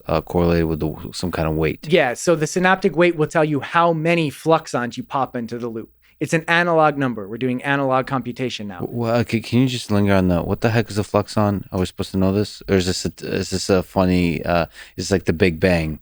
Is this a funny word for something deeply technical? No, let's try to avoid using the word fluxon because it's not actually necessary. When a photon, It's fun to say though, so it's very necessary, I would say. when a photon hits that superconducting single photon detector, current is added to a superconducting loop. Oh, okay. And the amount of current that you add is an analog value. It can have 8-bit equivalent resolution, something like that. 10 bits, maybe. That's amazing, by the way. This is starting to make a lot more sense. When you're using superconductors for this, the energy of that circulating current is less than the energy of that photon. So your energy budget is not destroyed by doing this analog computation. So now in the language of a neuroscientist, you would say that's your postsynaptic signal. You have this current being stored in a loop. You can decide what you want to do with it. Most likely you're going to have it decay exponentially. So every single synapse is going to have some given time constant. Mm-hmm. And that's determined by putting some resistor in that superconducting loop. So a synapse event occurs when a photon strikes a detector, adds current to that loop, it decays over time. Mm-hmm. That's the postsynaptic signal. Then you can process that in a dendritic tree. Bryce Primavera and I have a paper that we've submitted about that. For the more neuroscience-oriented people, there's a lot of dendritic processing, a lot of plasticity mechanisms you can implement with essentially exactly the same circuits. You have this one simple building block circuit that you can use for a synapse, for a dendrite, for the neuron cell body, for all the plasticity functions. It's all based on the same building block, just tweaking a couple parameters. So this basic building block has both an optical and an electrical component, and then you could just build arbitrary large systems with that. Close. You're not at fault for thinking that that's what I meant. What I should say is that if you want it to be a synapse, you tack a detector, a superconducting detector onto the front of it. Mm-hmm. And if you want it to be anything else, there's no optical component.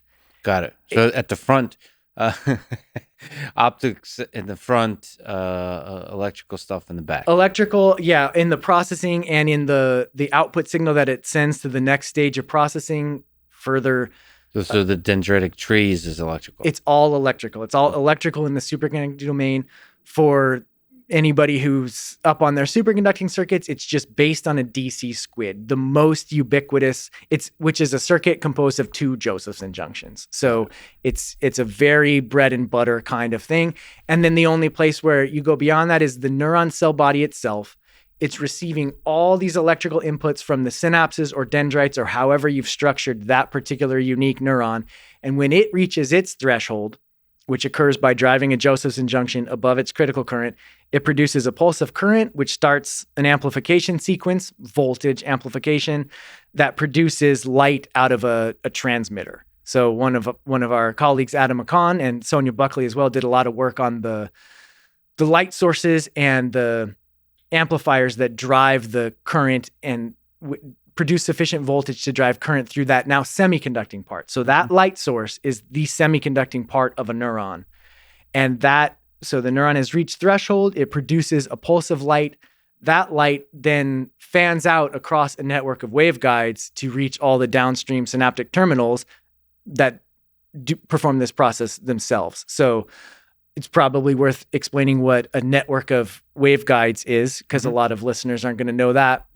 Look up the papers by Jeff Childs on this one. But basically, light can be guided in a simple, basically wire of usually an insulating material. So silicon nitride, different kinds of glass. Just like in a fiber optic, it's glass, silicon dioxide.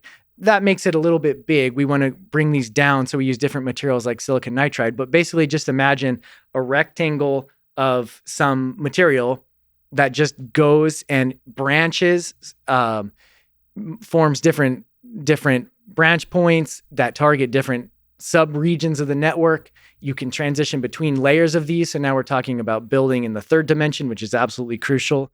So that's what waveguides are. So, yeah, that's great. Why the third dimension is crucial? Okay, so yes, you were talking about what are some of the technical limitations. One of the things that I believe we have to grapple with is that our brains are miraculously compact. For the number of neurons that are in our brain, it sure does fit in a small volume, as it would have to if we're going to be biological organisms that are resource limited and things like that.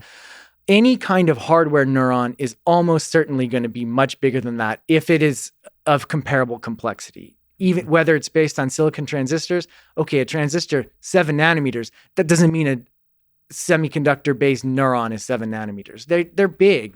They require many transistors, different other things like capacitors and things that store charge. They end up being on the order of 100 microns by 100 microns, and it's difficult to get them down any smaller than that. The same is true for superconducting neurons, and the same is true if we're trying to use light for communication. Even if you're using electrons for communication, you have these wires where, okay, the size of an electron might be angstroms, but the size of a wire is not angstroms. And if you try and make it narrower, the resistance just goes up. So you don't actually win.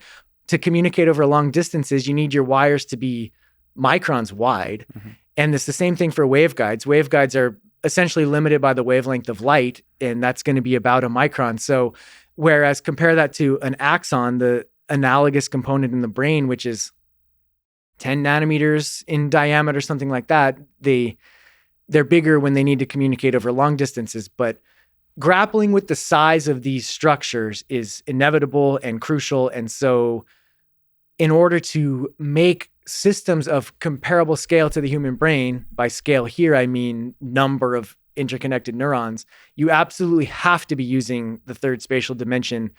And that means on the wafer, you need multiple layers of both active and passive components. Active, I mean superconducting electronic circuits that are performing computations. And passive, I mean these waveguides that are routing the optical signals to different places. You have to be able to stack those. If you can get to something like 10 planes of each of those, or maybe not even 10, maybe 5, 6, something like that, then you're in business. Now you can get millions of neurons on a wafer, but that's not anywhere close to the brain scale. In order to get to the scale of the human brain, you're going to have to also use the third dimension in the sense that entire wafers need to be stacked on top of each other with fiber optic communication between them. And we need to be able to fill a space the size of this table with stacked wafers. And that's when you can get to some 10 billion neurons like your human brain. And I don't think that's specific to the optoelectronic approach that we're taking. I think that applies to any hardware where you're trying to reach commensurate scale and complexity as the human brain. So you need that fractal stacking. So Yes. stacking on the wafer and Yes. stacking of the wafers, and then whatever the system that combine this stacking of the tables with the wafers. And it has to be fractal all the way. You're exactly right, because that's the only way that you can efficiently get information from a small point to across that whole network. It has to have the power law connectivity. And photons all like optics throughout. Yeah, absolutely. Once you're at this scale, to me, it's just obvious. Of course, you're using light for communication. You have fiber optics given to us, from nature, so simple. The thought of even trying to do any kind of electrical communication just doesn't make sense to me. I'm not saying it's wrong. I don't know, but that's where I'm coming from. So let's return to loop neurons. Why are they called loop neurons? Yeah, the term loop neurons comes from the fact, like we've been talking about, that they rely heavily on these superconducting loops. So even in a lot of forms of digital computing with superconductors, storing a signal in a superconducting loop is a primary technique. In this particular case, it's just loops everywhere you look. So the strength of a synaptic weight is going to be set by the amount of current circulating in a loop that is coupled to the synapse. So memory is implemented as current circulating in a superconducting loop.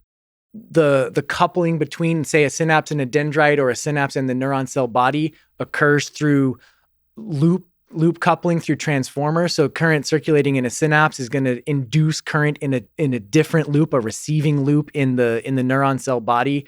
So since all of the computation is happening in these flux storage loops, and they play such a central role in how the information is processed, how memories are formed, all that stuff. I didn't think too much about it. I just called them loop neurons because it rolls off the tongue a little bit better than superconducting optoelectronic neurons.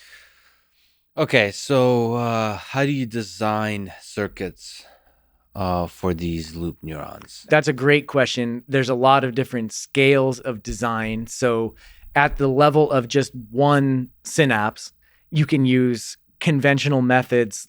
They're not that complicated as far as superconducting electronics goes. It's just 4 Josephson junctions or something like that, depending on how much complexity you want to add. So you can just directly simulate each component in SPICE. What's SPICE? It's standard electrical simulation software. Okay, basically. got it. So you're just explicitly solving the differential equations that describe the circuit elements.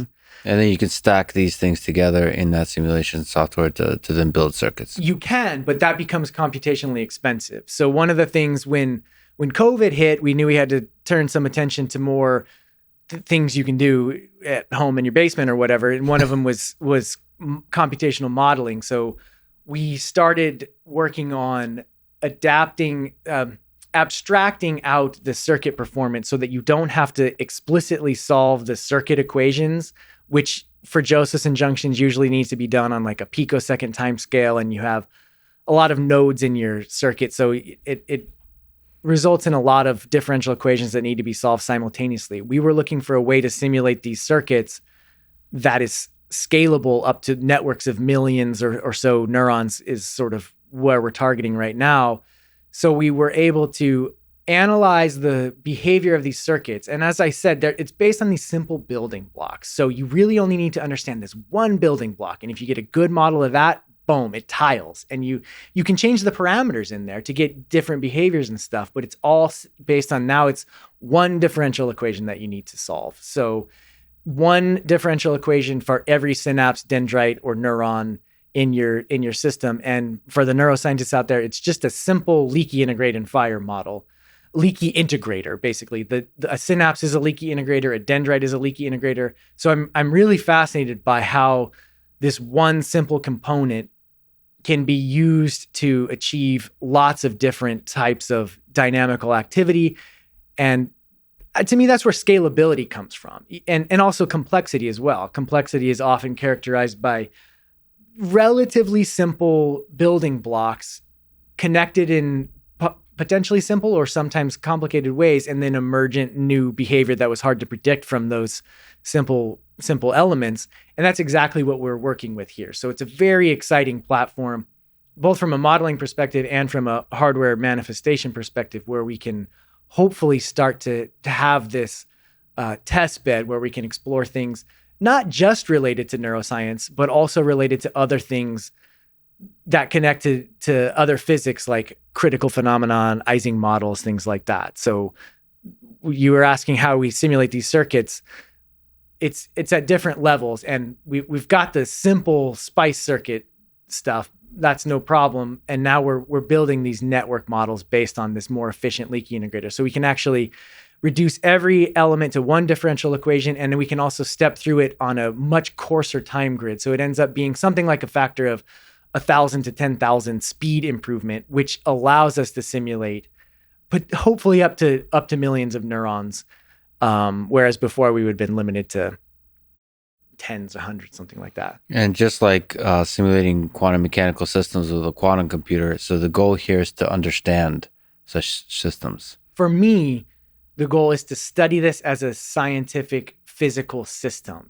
I'm not drawn towards turning this into an enterprise at this point. I feel short-term applications that obviously make a lot of money is not necessarily a curiosity driver for you at the moment. Absolutely not. If you're interested in short-term making money, go with deep learning, use silicon microelectronics. If you want to understand things like the physics of a fascinating system, or if you want to understand something more along the lines of the physical limits of what can be achieved, then I think single photon communication, superconducting electronics, is extremely exciting. What if I want to use superconducting hardware at 4 Kelvin to mine Bitcoin?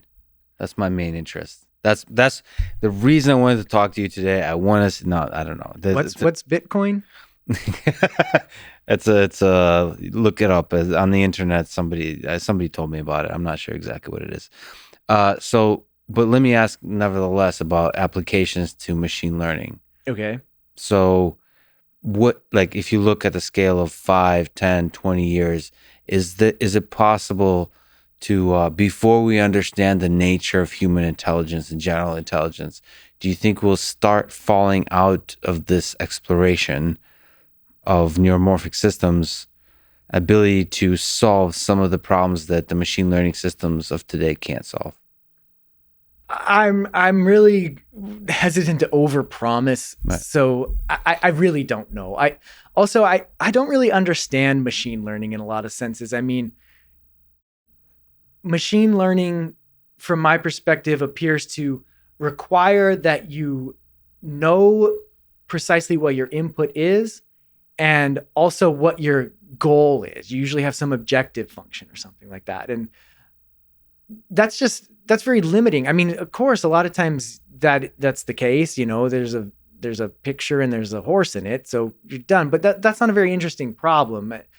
I think when I think about intelligence, it's almost defined by the ability to handle problems where you don't know what your inputs are going to be, and you don't even necessarily know what you're trying to accomplish. I mean, I'm not sure what I'm trying to accomplish in this world, but at all scales. Yeah, at all scales, right? I mean, I'm more drawn to the underlying phenomena, the critical dynamics of this system, trying to understand how elements that you build into your hardware result in emergent, fascinating activity that was very difficult to predict. Things like that. So, but I got to be really careful, because I think a lot of other people who, if they found themselves working on this project in my shoes, they would say, all right, what are all the different ways we can use this for machine learning? Actually, let me just definitely mention a colleague at NIST, Mike Schneider. He's also very much interested, particularly in the superconducting side of things, using the incredible speed, power efficiency. Also Ken Segal at Colgate, other people working on specifically the superconducting side of this for machine learning and deep feed-forward neural networks. There, the advantages are obvious. It's extremely fast. Yeah, so that's less on the nature of intelligence and more on various characteristics of this hardware that you can use for the basic computation as we know it today. Yeah, and communication. One of the things that Mike Schneider's working on right now is an image classifier at a relatively small scale. I think he's targeting that 9-pixel problem where you can have 3 different characters and you put in a 9-pixel image and you classify it as one of these three categories.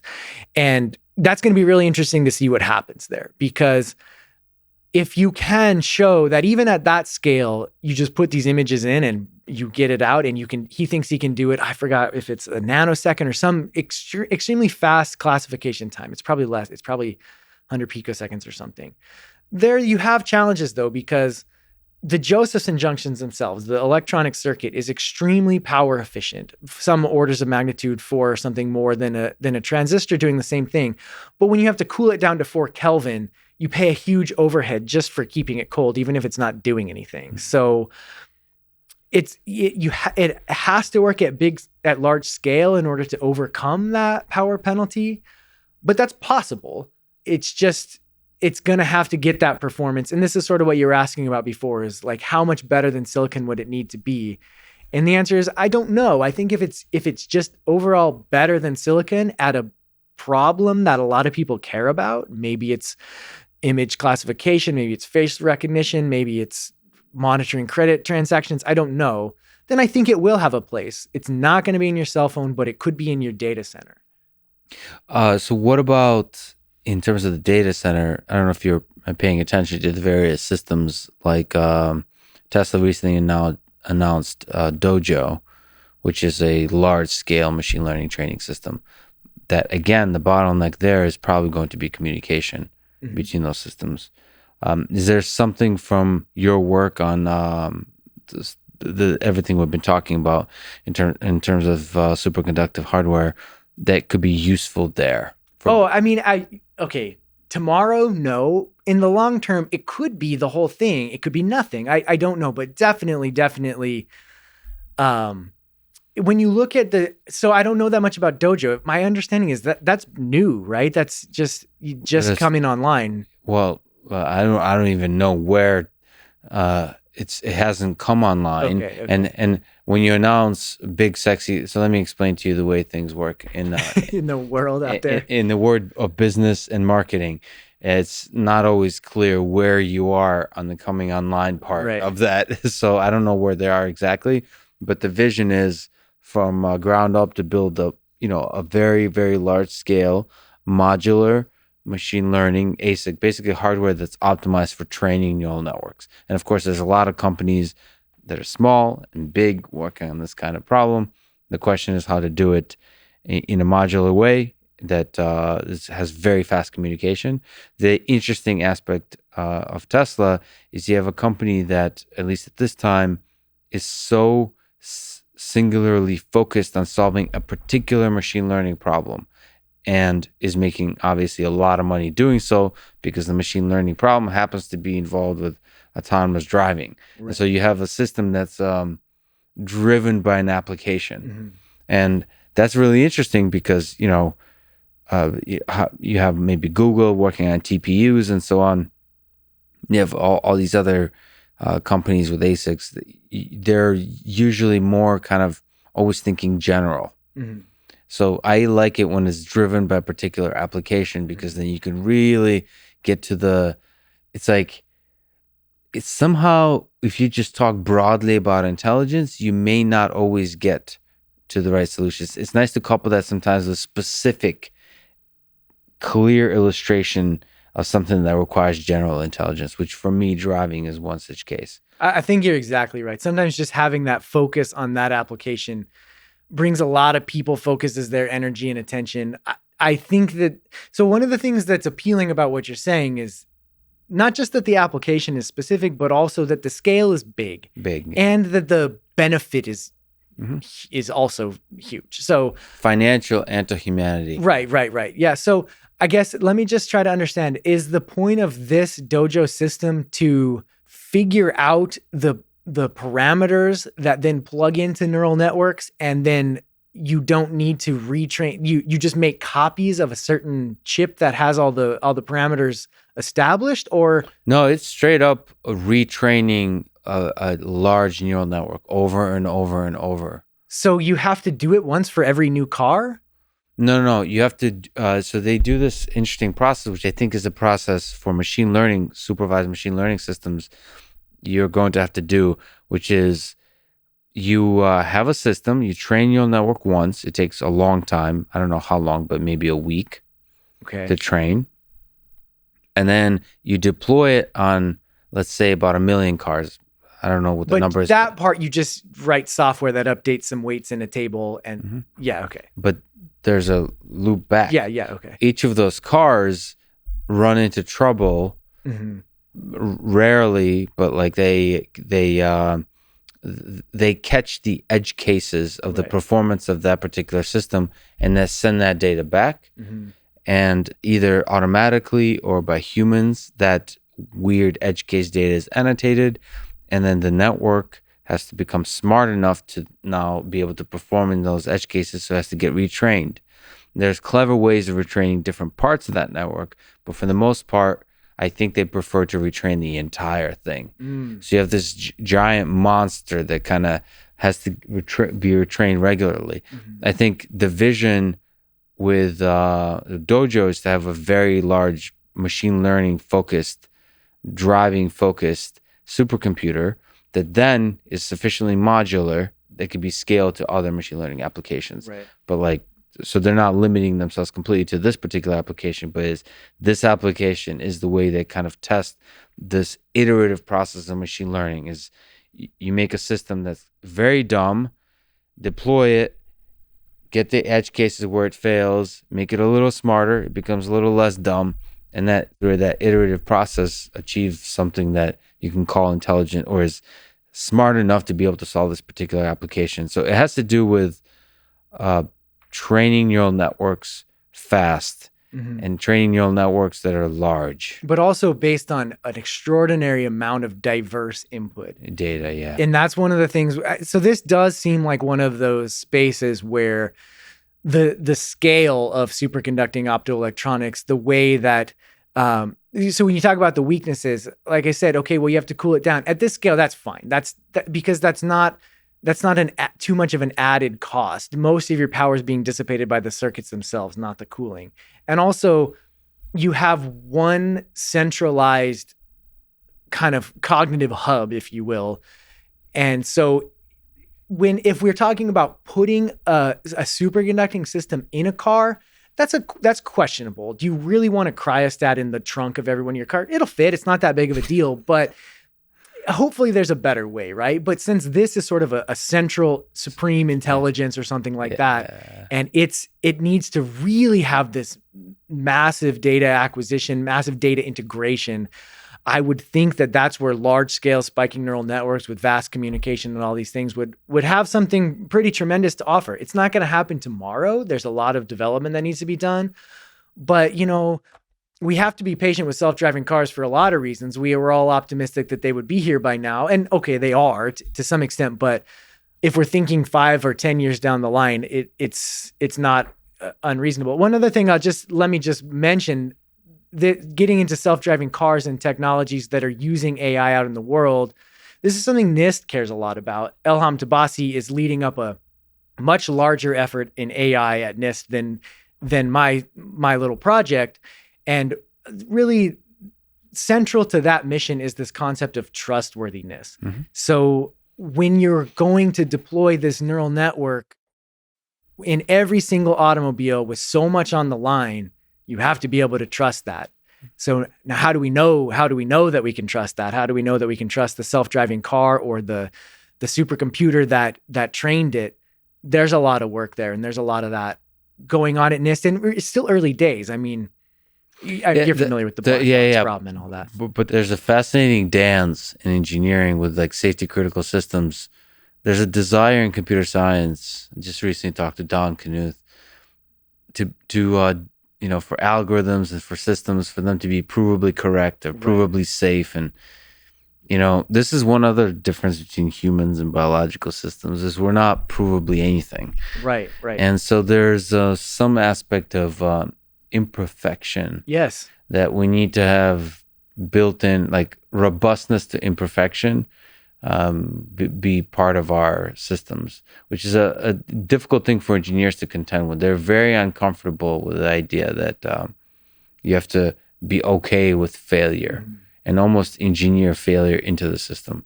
Mathematicians hate it too. But I think it was Turing who said something along the lines of, I can give you an intelligent system or I can give you a flawless system, but I can't give you both. And it's in sort of creativity and abstract thinking seem to rely somewhat on stochasticity and not having components that perform exactly the same way every time. This is where like the disagreement I have with, not disagreement, but a different view on the world. I'm with Turing. When I talk to robot colleagues, that sounds like I'm talking to robots, colleagues that are roboticists, the goal is perfection. And to me is like, no, I think the goal should be imperfection that's communicated. And through the interaction between humans and robots, that imperfection becomes a feature, not a bug. Right. Like together, seen as a system, the human and the robot together are better than either of them individually. But the robot itself is not perfect in any way. Of course, there's had a bunch of disagreements, including with Mr. Elon about. To me, autonomous driving is fundamentally a human-robot interaction problem, not a robotics problem. Okay. To Elon, it's a robotics problem. That's actually an open and fascinating question, whether humans can be removed from the loop completely. We've talked about a lot of fascinating chemistry and physics and engineering, and we're always running up against this issue that nature seems to dictate what's easy and what's hard. So you have this cool little paper that I'd love to just ask you about. It's titled, Does Cosmological Evolution Select for Technology? So in physics, there's parameters that seem to define the way our universe works, that physics works, that if it worked any differently, we would get a very different world. So it seems like the parameters are very fine-tuned to the kind of physics that we see. All the beautiful E equals MC squared, that we get these nice, beautiful laws. It seems like very fine-tuned for that. So what you argue in this article is it may be that the universe is also fine-tuned its parameters that enable the kind of technological innovation that we see, that technology that we see. Can you explain this idea? Yeah, I think you've introduced it nicely. Let me just try to say a few things in my language. Lay out what is this fine-tuning problem. Mm-hmm. So physicists have spent centuries trying to understand the system of equations that govern the way nature behaves, the way particles move and interact with each other. And as that understanding has become more clear over time, it became sort of evident that it's all well adjusted to allow a universe like we see, very complex, this large, long-lived universe. And so one answer to that is, well, of course it is, because we wouldn't be here otherwise. But I don't know, that's not very satisfying. That's what's known as the weak anthropic principle. It's a statement of selection bias. We can only observe a universe that is fit for us to live in. So what does it mean for a universe to be fit for us to live in? Well, the pursuit of physics, it is based partially on coming up with equations that describe how things behave and interact with each other. But in all those equations so there's the form of the equation, sort of how different fields or particles move in space and time. But then there are also the parameters that just tell you sort of the strength of different couplings. How strongly does a charged particle couple to the electromagnetic field, or masses? How strongly does a particle couple to the Higgs field or something like that? And those parameters that define that, not the general structure of the equations, but the relative importance of different terms, they seem to be every bit as important as the structure of the equations themselves. And so I forget who it was, somebody, when they were working through this and trying to see, okay, if I adjust this parameter over here, call it the fine structure constant, which tells us the strength of the electromagnetic interaction. Oh boy, I can't change it very much. Otherwise, nothing works. The universe sort of it just pops into existence and goes away in a nanosecond or something like that. And somebody had the phrase, this looks like a put-up job, meaning every one of these parameters was dialed in. It's arguable how precisely they have to be dialed in, but dialed in to some extent, not just in order to enable our existence, that's a very anthropocentric view, but to enable a universe like this one. So, okay, maybe I think the majority position of working physicists in the field is it has to be that way in order for us to exist. We're here. We shouldn't be surprised that that's the way the universe is. And I don't know, for a while, that never sat well with me, but I just kind of moved on because there are things to do and a lot of exciting work. It doesn't depend on resolving this puzzle. But as I started working more with technology, getting into the more recent years of my career, particularly when I started, after having worked with silicon for a long time, which was kind of eerie on its own. But then when I switched over to superconductor, I was just like, this is crazy. It's just absolutely astonishing that our universe gives us superconductivity. It's one of the most beautiful physical phenomena, and it's also extraordinarily useful for technology. So you can argue that the universe has to have the parameters it does for us to exist because we couldn't be here otherwise. But why does it give us technology? Why does it give us silicon that has this ideal oxide that allows us to make a transistor without trying that hard? That can't be explained by the same anthropic reasoning. Yeah, so it's asking the why question. I mean, a slight natural extension of that question is, I wonder if the parameters were different if we would simply have just another set of paintbrushes to create totally other things that wouldn't that wouldn't look like anything like the technology of today, but would nevertheless have incredible complexity, which is if you sort of zoom out and start defining things not by like how many batteries it needs and whether it can make toast, but more like how much complexity is within the system or something like that. Right. Well, yeah, you can start to quantify things you're exactly right. So nowhere am I arguing that in all of the vast parameter space of everything that could conceivably exist in the multiverse of nature, there is this one point in parameter space where complexity arises. I doubt it.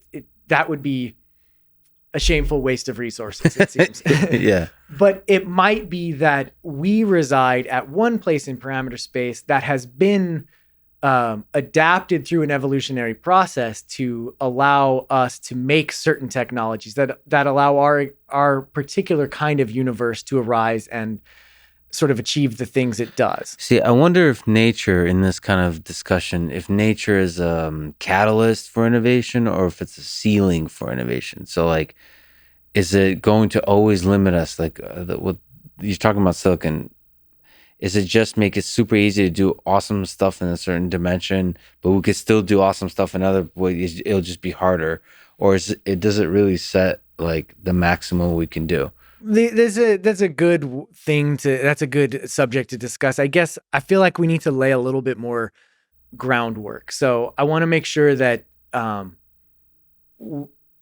introduce this in the context of Lee Smolin's previous idea. So who's Lee Smolin and what kind of ideas does he have? Okay, Lee Smolin is a theoretical physicist who back in the late 1980s, published a paper in the early 1990s, introduced this idea of cosmological natural selection, which argues that the universe did evolve. So his paper was called, "Did the Universe Evolve?" And I gave myself the liberty of titling my paper, "Does Cosmological Selection, or Does Cosmological Evolution Select for Technology?" in reference to that. So he introduced that idea decades ago. Now he primarily works on quantum gravity, loop quantum gravity, other approaches to unifying quantum mechanics with general relativity, as you can read about in his most recent book, I believe, and he's been on your show as well. So, but I want to introduce this idea of cosmological natural selection because I think that is one of the core ideas that could change our understanding of how the universe got here, our role in it, what technology is doing here. But there's a couple more pieces that need to be set up first. So the beginning of our universe is largely accepted to be the Big Bang. And what that means is if you look back in time by looking far away in space, you see that everything used to be at one point and it expanded away from there. There was a era in the evolutionary process of our universe that was called inflation. And this idea was developed primarily by Alan Guth and others, Andre Linde and others in the 80s. And this idea of inflation is basically that when a singularity begins this process of growth, there can be a temporary stage where it just accelerates incredibly rapidly. And based on quantum field theory, this tells us that this should produce matter in precisely the proportions that we find of hydrogen and helium in the Big Bang, lithium also, and other things too. So the predictions that come out of Big Bang inflationary cosmology have stood up extremely well to empirical verification, the cosmic microwave background, things like this. So most scientists working in the field think that the origin of our universe is the Big Bang. And I base all my thinking on that as well. I'm just laying this out there so that people understand that where I'm coming from is an extension, not a replacement of existing well-founded ideas. In a paper, I believe it was 1986, with Alan Guth and another author, Farhi, they wrote that a Big Bang, I don't remember the exact quote, a Big Bang is inextricably linked with a black hole. This singularity that we call our origin is mathematically indistinguishable from a black hole. They're the same thing. And Lee Smolin based his thinking on that idea, I believe. I don't mean to speak for him, but this is my reading of it. So what Lee Smolin will say is that a black hole in one universe is a Big Bang in another universe. And this allows us to have progeny, offspring. So a universe can be said to have come before another universe. And very crucially, Smolin argues, I think this is potentially one of the great ideas of all time. That's my opinion, that when a black hole forms, it's not a classical entity, it's a quantum gravitational entity. So it is subject to the fluctuations that are inherent in quantum mechanics. The properties, what we're calling the parameters that describe the physics of that system are subject to slight mutations, so that the offspring universe does not have the exact same parameters defining its physics as its parent universe. They're close, but they're a little bit different. And so now you have a mechanism for evolution, for natural selection. So there's mutation. And then if you think about the DNA of a universe are the basic parameters that govern its laws. Exactly. So what Smolin said is our universe results from an evolutionary process that can be traced back he estimated 200 million generations. Initially, there was something like a vacuum fluctuation that produced through random chance, a universe that was able to reproduce just once. So now it had one offspring. And then over time, it was able to make more and more until it evolved into a highly structured universe with a very long lifetime, with a great deal of complexity. And importantly, especially importantly for Lee Smolin, stars. Stars make black holes. Therefore, we should expect our universe to be optimized, have its physical parameters optimized to make very large numbers of stars, because that's how you make black holes, and black holes make offspring. So we expect the physics of our universe to have evolved to maximize fecundity, the number of offspring. And the way Lee Smolin argues you do that is through stars that the biggest ones die in these core collapse supernova that make a black hole and a child. Okay, first of all, I agree with you that this is back to our fractal view of everything from intelligence to our universe. That is very compelling and a very powerful idea that unites the origin of life and perhaps the origin of ideas and intelligence. So from a Dawkins perspective here on Earth, the evolution of those, and then the evolution of the laws of physics that led to us. I mean, it's beautiful. And then you stacking on top of that maybe we're one of the offspring. Right. Okay. So before getting into where I'd like to take that idea, let me just a little bit more groundwork. There is this concept of the multiverse, and it can be confusing. Different people use the word multiverse in different ways. In the multiverse that I think is relevant to picture when trying to grasp Lee Smolin's idea, essentially every vacuum fluctuation can be referred to as a universe. It occurs, it borrows energy from the vacuum for some finite amount of time, and it evanesces back into the quantum vacuum. And ideas of Guth before that and Andre Linde with eternal inflation aren't that different. That you would expect nature, due to the quantum properties of the vacuum, which we know exist, they're measurable through things like the Casimir effect and others. You know that there are these fluctuations that are occurring. What Smolin is arguing is that there is this extensive multiverse, that this universe, what we can measure and interact with, is not unique in nature. It's just our residence. It's where we reside. And there are countless, potentially infinity, other universes, other entire evolutionary trajectories that have evolved into things like what you were mentioning a second ago, with different parameters and different ways of achieving complexity and reproduction and all that stuff. So it's not that the evolutionary process is a funnel towards this endpoint. Not at all. Just like the biological evolutionary process that has occurred within our universe is not a unique route toward achieving one specific chosen kind of species. No, we have extraordinary diversity around us. That's what evolution does. And for any one species like us, it might feel like we're at the center of this process. Yes. We're the destination of this process, but we're just one of the many nearly infinite branches of this process. And I suspect it is exactly infinite. I mean, I just can't understand how with this idea you can ever draw a boundary around it and say, no, the universe, I mean, the multiverse has 10 to the 1 quadrillion components, but not infinity. I don't know. That's well, yeah, I have cognitively incapable, as I think all of us are, and truly understanding the concept of infinity and the concept of nothing as well. Nothing, but also the concept of a lot is pretty difficult. I can count. I run out of fingers at a certain point, and then you're screwed. And when you're wearing shoes and you can't even get down to your toes, it's like, all right, 1,000, fine. 1,000,000, is that what? And then it gets crazier and crazier. Right. So so when we say technology, by the way, I mean, there's some, not to over romanticize the thing, but there is some aspect about this branch of ours that allows us to, for the universe to know itself. Yes.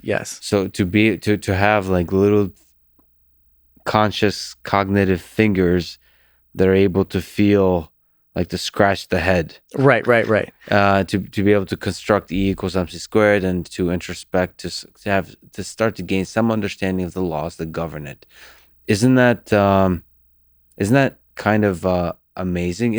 Okay, I'm just human, but it feels like that if I were to build a system that does this kind of thing, that evolves laws of physics, that evolves life, that evolves intelligence, that my goal would be to come up with things that are able to think about itself, right? Aren't we kind of close to this, the design specs, the destination?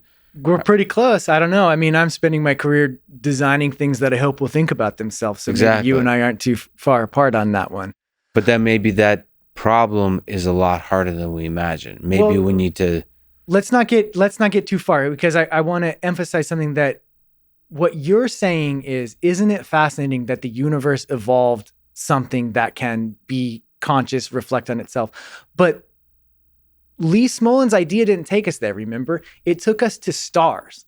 Lee Smolin has argued, I think right on almost every single way, that cosmological natural selection could lead to a universe with rich structure. And he argued that the physics of our universe is designed to make a lot of stars so that they can make black holes. But that doesn't explain what we're doing here.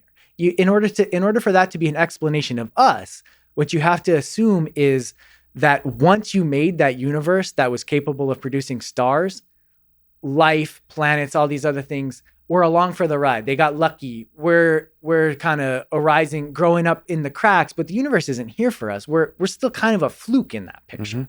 And I don't necessarily have like a philosophical opposition to that stance. It's just not, okay. So I don't think it's complete. So it seems like whatever we got going on here to you, it seems like whatever we have here on Earth seems like a thing you might want to select for in this whole big process. Exactly. So if what you are truly, if your entire evolutionary process only cares about fecundity, it only cares about making offspring universes, because then there's going to be the most of them in that local region of hyperspace, which is the set of all possible universes, let's say, you don't care how those universes are made. You know they have to be made by black holes. This is what inflationary theory tells us. The Big Bang tells us that black holes make universes. But what if there was a technological means to make universes? Stars require a ton of matter because they're not thinking very carefully about how you make a black hole. They're just using gravity, you know? But if we devise technologies that can efficiently compress matter into a singularity, it turns out that if you can compress about 10 kilograms into a very small volume, that will make a black hole that is likely, highly probable to inflate into its own offspring universe. This is according to calculations done by other people who are professional quantum theorists, quantum field theorists, and I hope I am grasping what they're telling me correctly. I'm somewhat of a translator here. But so that's the position that is particularly intriguing to me, which is that what might have happened is that, okay, this particular branch on the vast tree of evolution, cosmological evolution, now we're talking about, not biological evolution within our universe, but cosmological evolution, went through exactly the process that Lee Smolin described, got to the stage where stars were making lots of black holes, but then continued to evolve and somehow bridge that gap and made intelligence capable of devising technologies, because technologies, intelligent species working in conjunction with technologies could then produce even more. More efficiently, more like faster and better and more different. Then you start to have different kind of mechanisms of mutation, perhaps, all that kind of stuff. And so if you do a simple calculation that says, all right, if I want to, we know roughly how many core collapse supernovae have resulted in black holes in our galaxy since the beginning of the universe, and it's something like 1 billion. So then you would have to estimate that it would be possible for a technological civilization to produce more than 1 billion black holes with the energy and matter at their disposal. And so one of the calculations in that paper, back of the envelope, but I think revealing nonetheless, is that if you take a relatively common asteroid, something that's about 1 kilometer in diameter, what I'm thinking of is just scrap material laying around in our solar system, and break it up into 10 kilogram chunks and turn each of those into a universe, then you would have made at least 1 trillion black holes, outpacing the star production rate by some 3 orders of magnitude. That's one asteroid. So now if you envision an intelligent species that would potentially have been devised initially by humans, but then based on superconducting optoelectronic networks, no doubt, and they go out and populate. They don't have to fill the galaxy. They just have to get out to the asteroid belt. They could potentially dramatically outpace the rate at which stars are producing offspring universes. And then wouldn't you expect that that's where we came from instead of a star? Yeah. So you have to somehow become masters of gravity. So like what, or generate. Not necessarily gravity. So stars make black holes with gravity, but any force that can make the energy density, can compactify matter to produce a great enough energy density, can form a singularity.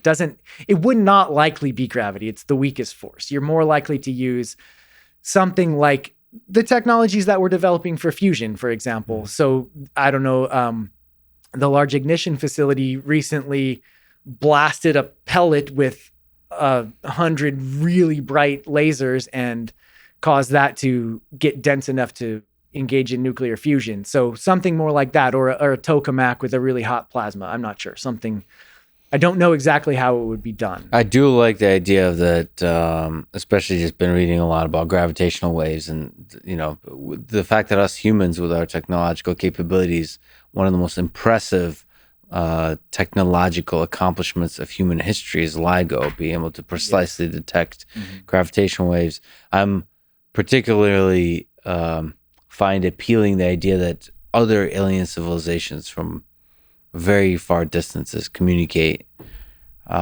with gravity, with gravitational waves, because as you become greater and greater master of gravity, which seems way out of reach for us right now, maybe that seems like a effective way of sending signals, especially if your job is to manufacture black holes. Right. So so let me ask there,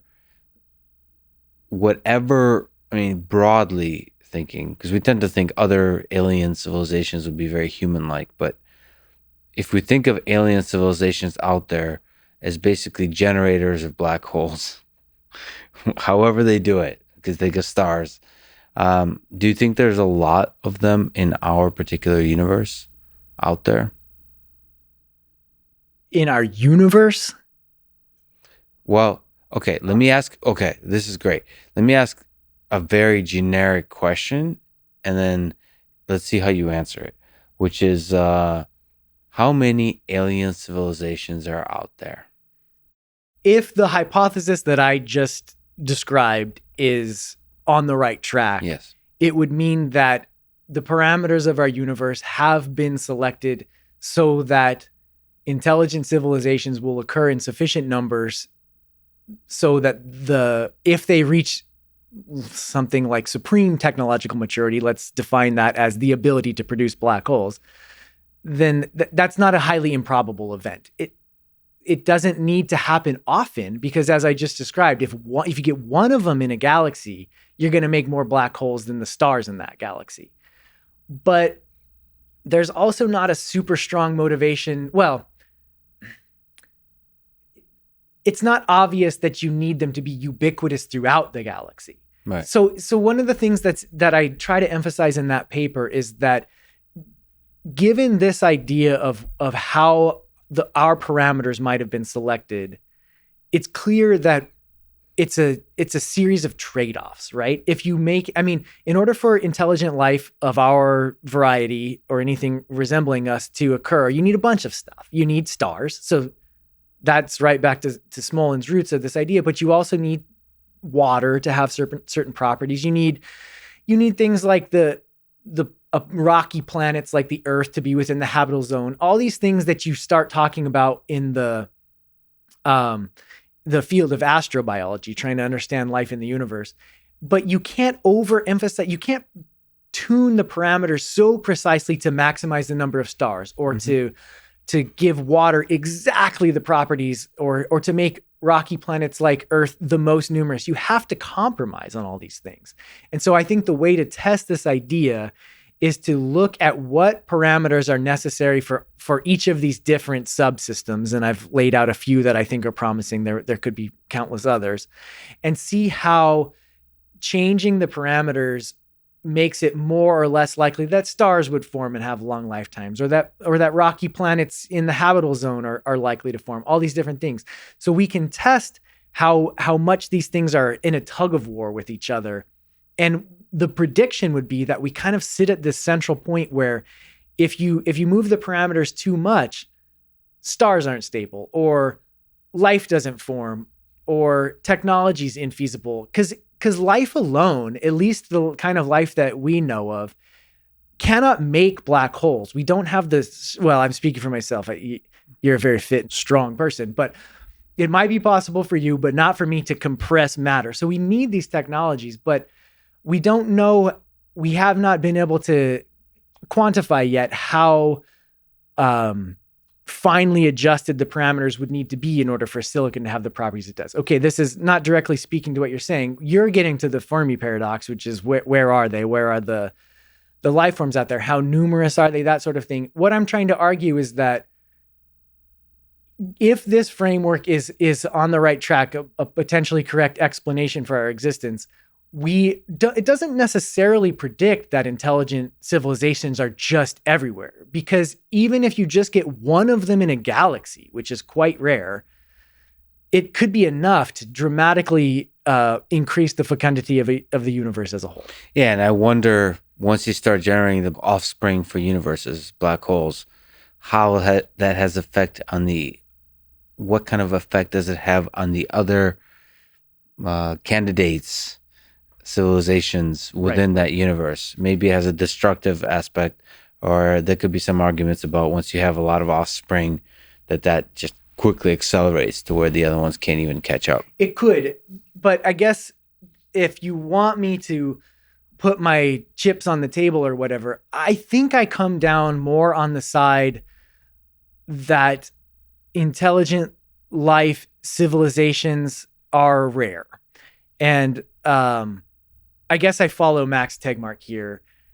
And also there's a lot of papers coming out recently in the field of astrobiology that are seeming to say, all right, you just work through the numbers on some modified Drake equation or something like that. And it looks like it's not improbable. You shouldn't be surprised that an intelligent species has arisen in our galaxy.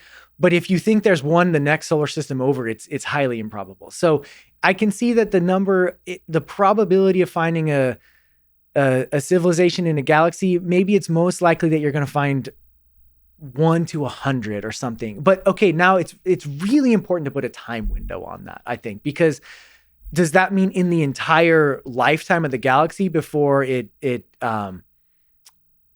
so for in our case, before we run into Andromeda? I think it's highly probable. I shouldn't say I think. It's tempting to believe that it's highly probable that in that entire lifetime of your galaxy, you're going to get at least one intelligent species, maybe thousands or something like that.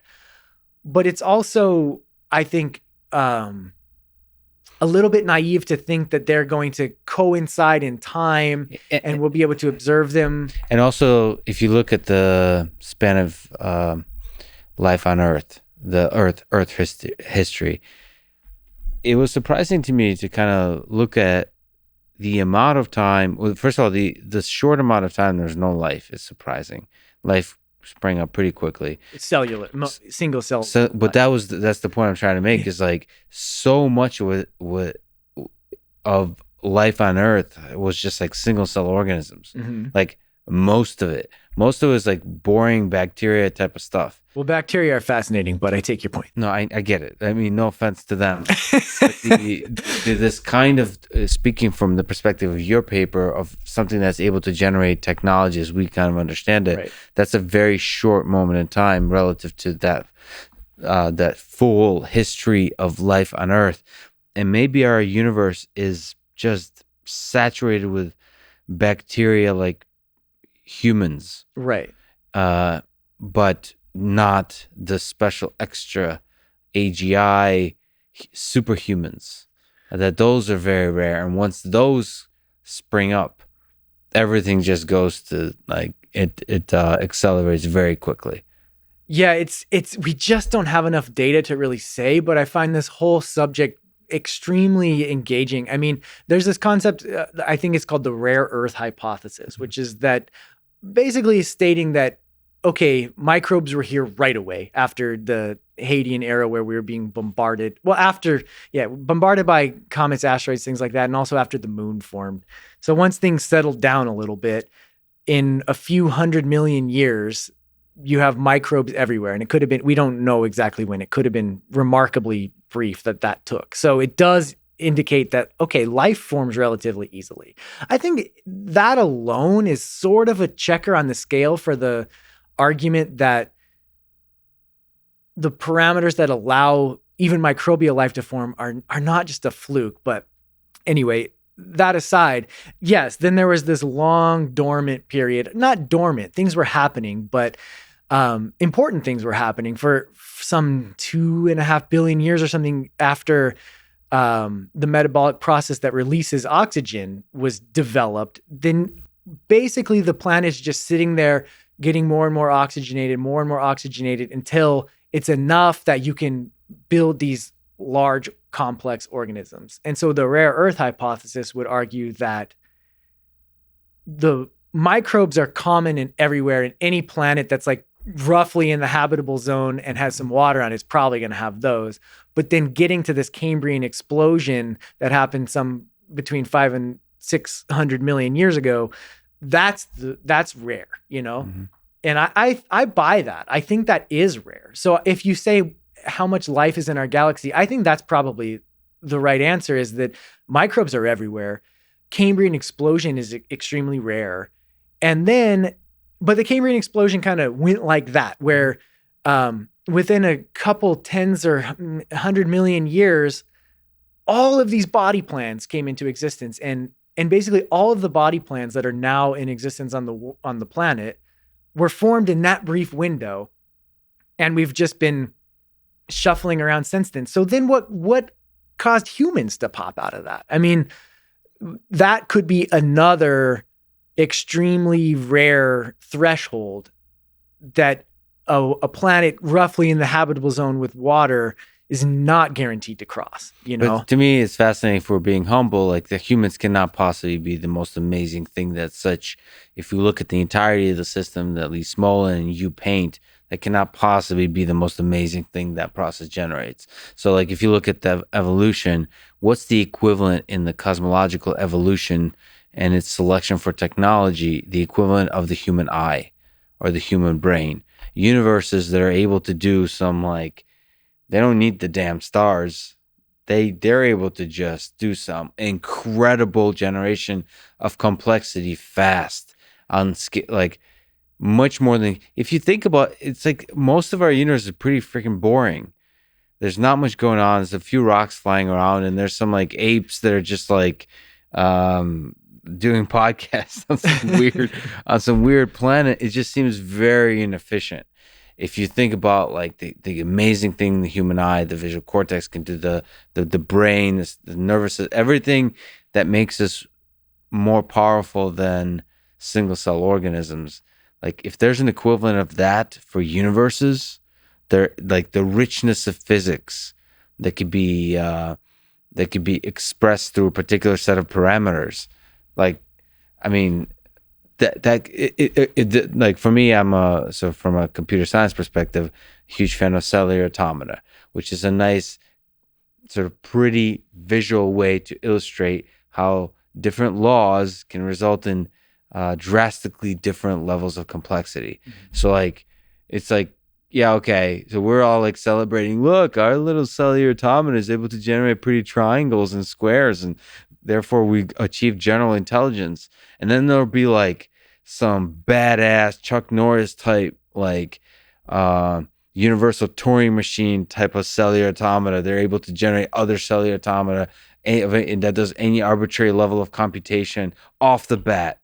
It like those have to then exist, and then we're just like we'll be forgotten. Is this story? This is this podcast just entertains a few other apes for for a few months. Well, I'm kind of surprised to hear your cynicism. No, I'm very I usually think of you as like a one who celebrates humanity in all its forms and things like that. And I guess I see it the way you just described. Yeah. I mean, okay, we've been here for 13.7 billion years, and you're saying, gosh, that's a long time. Let's get on with the show already. Some other universe could have kicked our butt by now. Yeah. But that's putting a characteristic time. I mean, why is 13.7 billion a long time? I mean, compared to what? I guess, so when I look at our universe, I see this extraordinary hierarchy that has developed over that time. So at the beginning, it was a chaotic mess of, some plasma and nothing interesting going on there. And even for the first stars to form, that a lot of really interesting evolutionary processes had to occur. By evolutionary in that sense, I just mean taking place over extended periods of time, and structures are forming then. And then it took that first generation of stars in order to produce the metals that then can more efficiently produce another generation of stars. We're only the third generation of stars, so we might still be pretty quick to the game here. So, but I don't. Okay, so then you have these stars. Now you have solar systems. On those solar systems, you have rocky worlds. You have gas giants, like all this complexity, and then you start getting life and the complexity that's evolved through the evolutionary process in life forms is not a letdown to me. Just no, and there's some of it is like some of the planets is like icy. It's like different flavors of ice cream. They're icy, but there might be water underneath. Yeah. All kinds of life forms with some volcanoes. Right. All kinds of weird stuff. No, I don't. I think it's beautiful. I think our life is beautiful, and I think it was designed that by design. The scarcity of the whole thing. I think mortality, as terrifying as it is fundamental to the whole reason we enjoy everything. No, I think it's beautiful. I just think that all of us, conscious beings, in the grand scheme of basically at every scale, will be completely forgotten. Well, that's true. I think everything is transient. And that would go back to maybe something more like Lao Tzu, the Tao Te Ching or something, where it's like, yes, there is nothing but change. There is nothing but emergence and dissolve. And that's it. But in this picture of this hierarchy that's developed, I don't mean to say that now it gets to us and that's the pinnacle. In fact, I think at a high level, the story I'm trying to tease out in my research is about, okay, well, so then what's the next level of hierarchy? And if it's, okay, we're kind of pretty smart. I mean, talking about people like Lee Smol and Alan Guth, Max Tegmark, okay, we're really smart. Talking about me, okay, we can find our way to the grocery store or whatever. But sometimes, but what's next? You know, I mean, what if there's another level of hierarchy that grows on top of us that is even more profoundly capable? And I mean, we've talked a lot about superconducting sensors. Imagine these cognitive systems far more capable than us residing somewhere else in the solar system off of the surface of the Earth, where it's much darker, much colder, much more naturally suited to them. And they have these sensors that can detect single photons of light from radio waves out to all across the spectrum to gamma rays and just see the whole universe. And they just live in space with these massive collection optics so that they can, what do? They just look out and experience that vast array of what's being developed. And if you're such a system, presumably you would do some things for fun. And the kind of fun thing I would do, as somebody who likes video games, is I would create and maintain and observe something like Earth. Mm-hmm. So in some sense, we're like all players on a stage for this superconducting cold computing system out there. I mean, all of this is fascinating to think. The fact that you're actually designing systems here on Earth that are trying to push this technological at the very cutting edge, and also thinking about how does the evolution of physical laws lead us to the way we are, is fascinating. That coupling is fascinating. It's like the ultimate rigorous application of philosophy to the rigorous application of engineering. So Jeff, you're one of the most fascinating. I'm so glad. I did not know much about you except through your work, and I'm so glad we got this chance to talk. You're one of the best explainers of exceptionally difficult concepts, and you're also the speaking of like fractal, you're able to function intellectually at all levels of the stack, which I deeply appreciate. This was really fun. You're a great educator, a great scientist. It's an honor that you would spend your valuable time with me. It's an honor that you would spend your time with me as well. Thanks, Jeff. Thanks for listening to this conversation with Jeff Shainline. To support this podcast, please check out our sponsors in the description. And now, let me leave you with some words from the great John Carmack, who surely will be a guest on this podcast soon. Because of the nature of Moore's Law, anything that an extremely clever graphics programmer can do at one point can be replicated by a merely competent programmer some number of years later.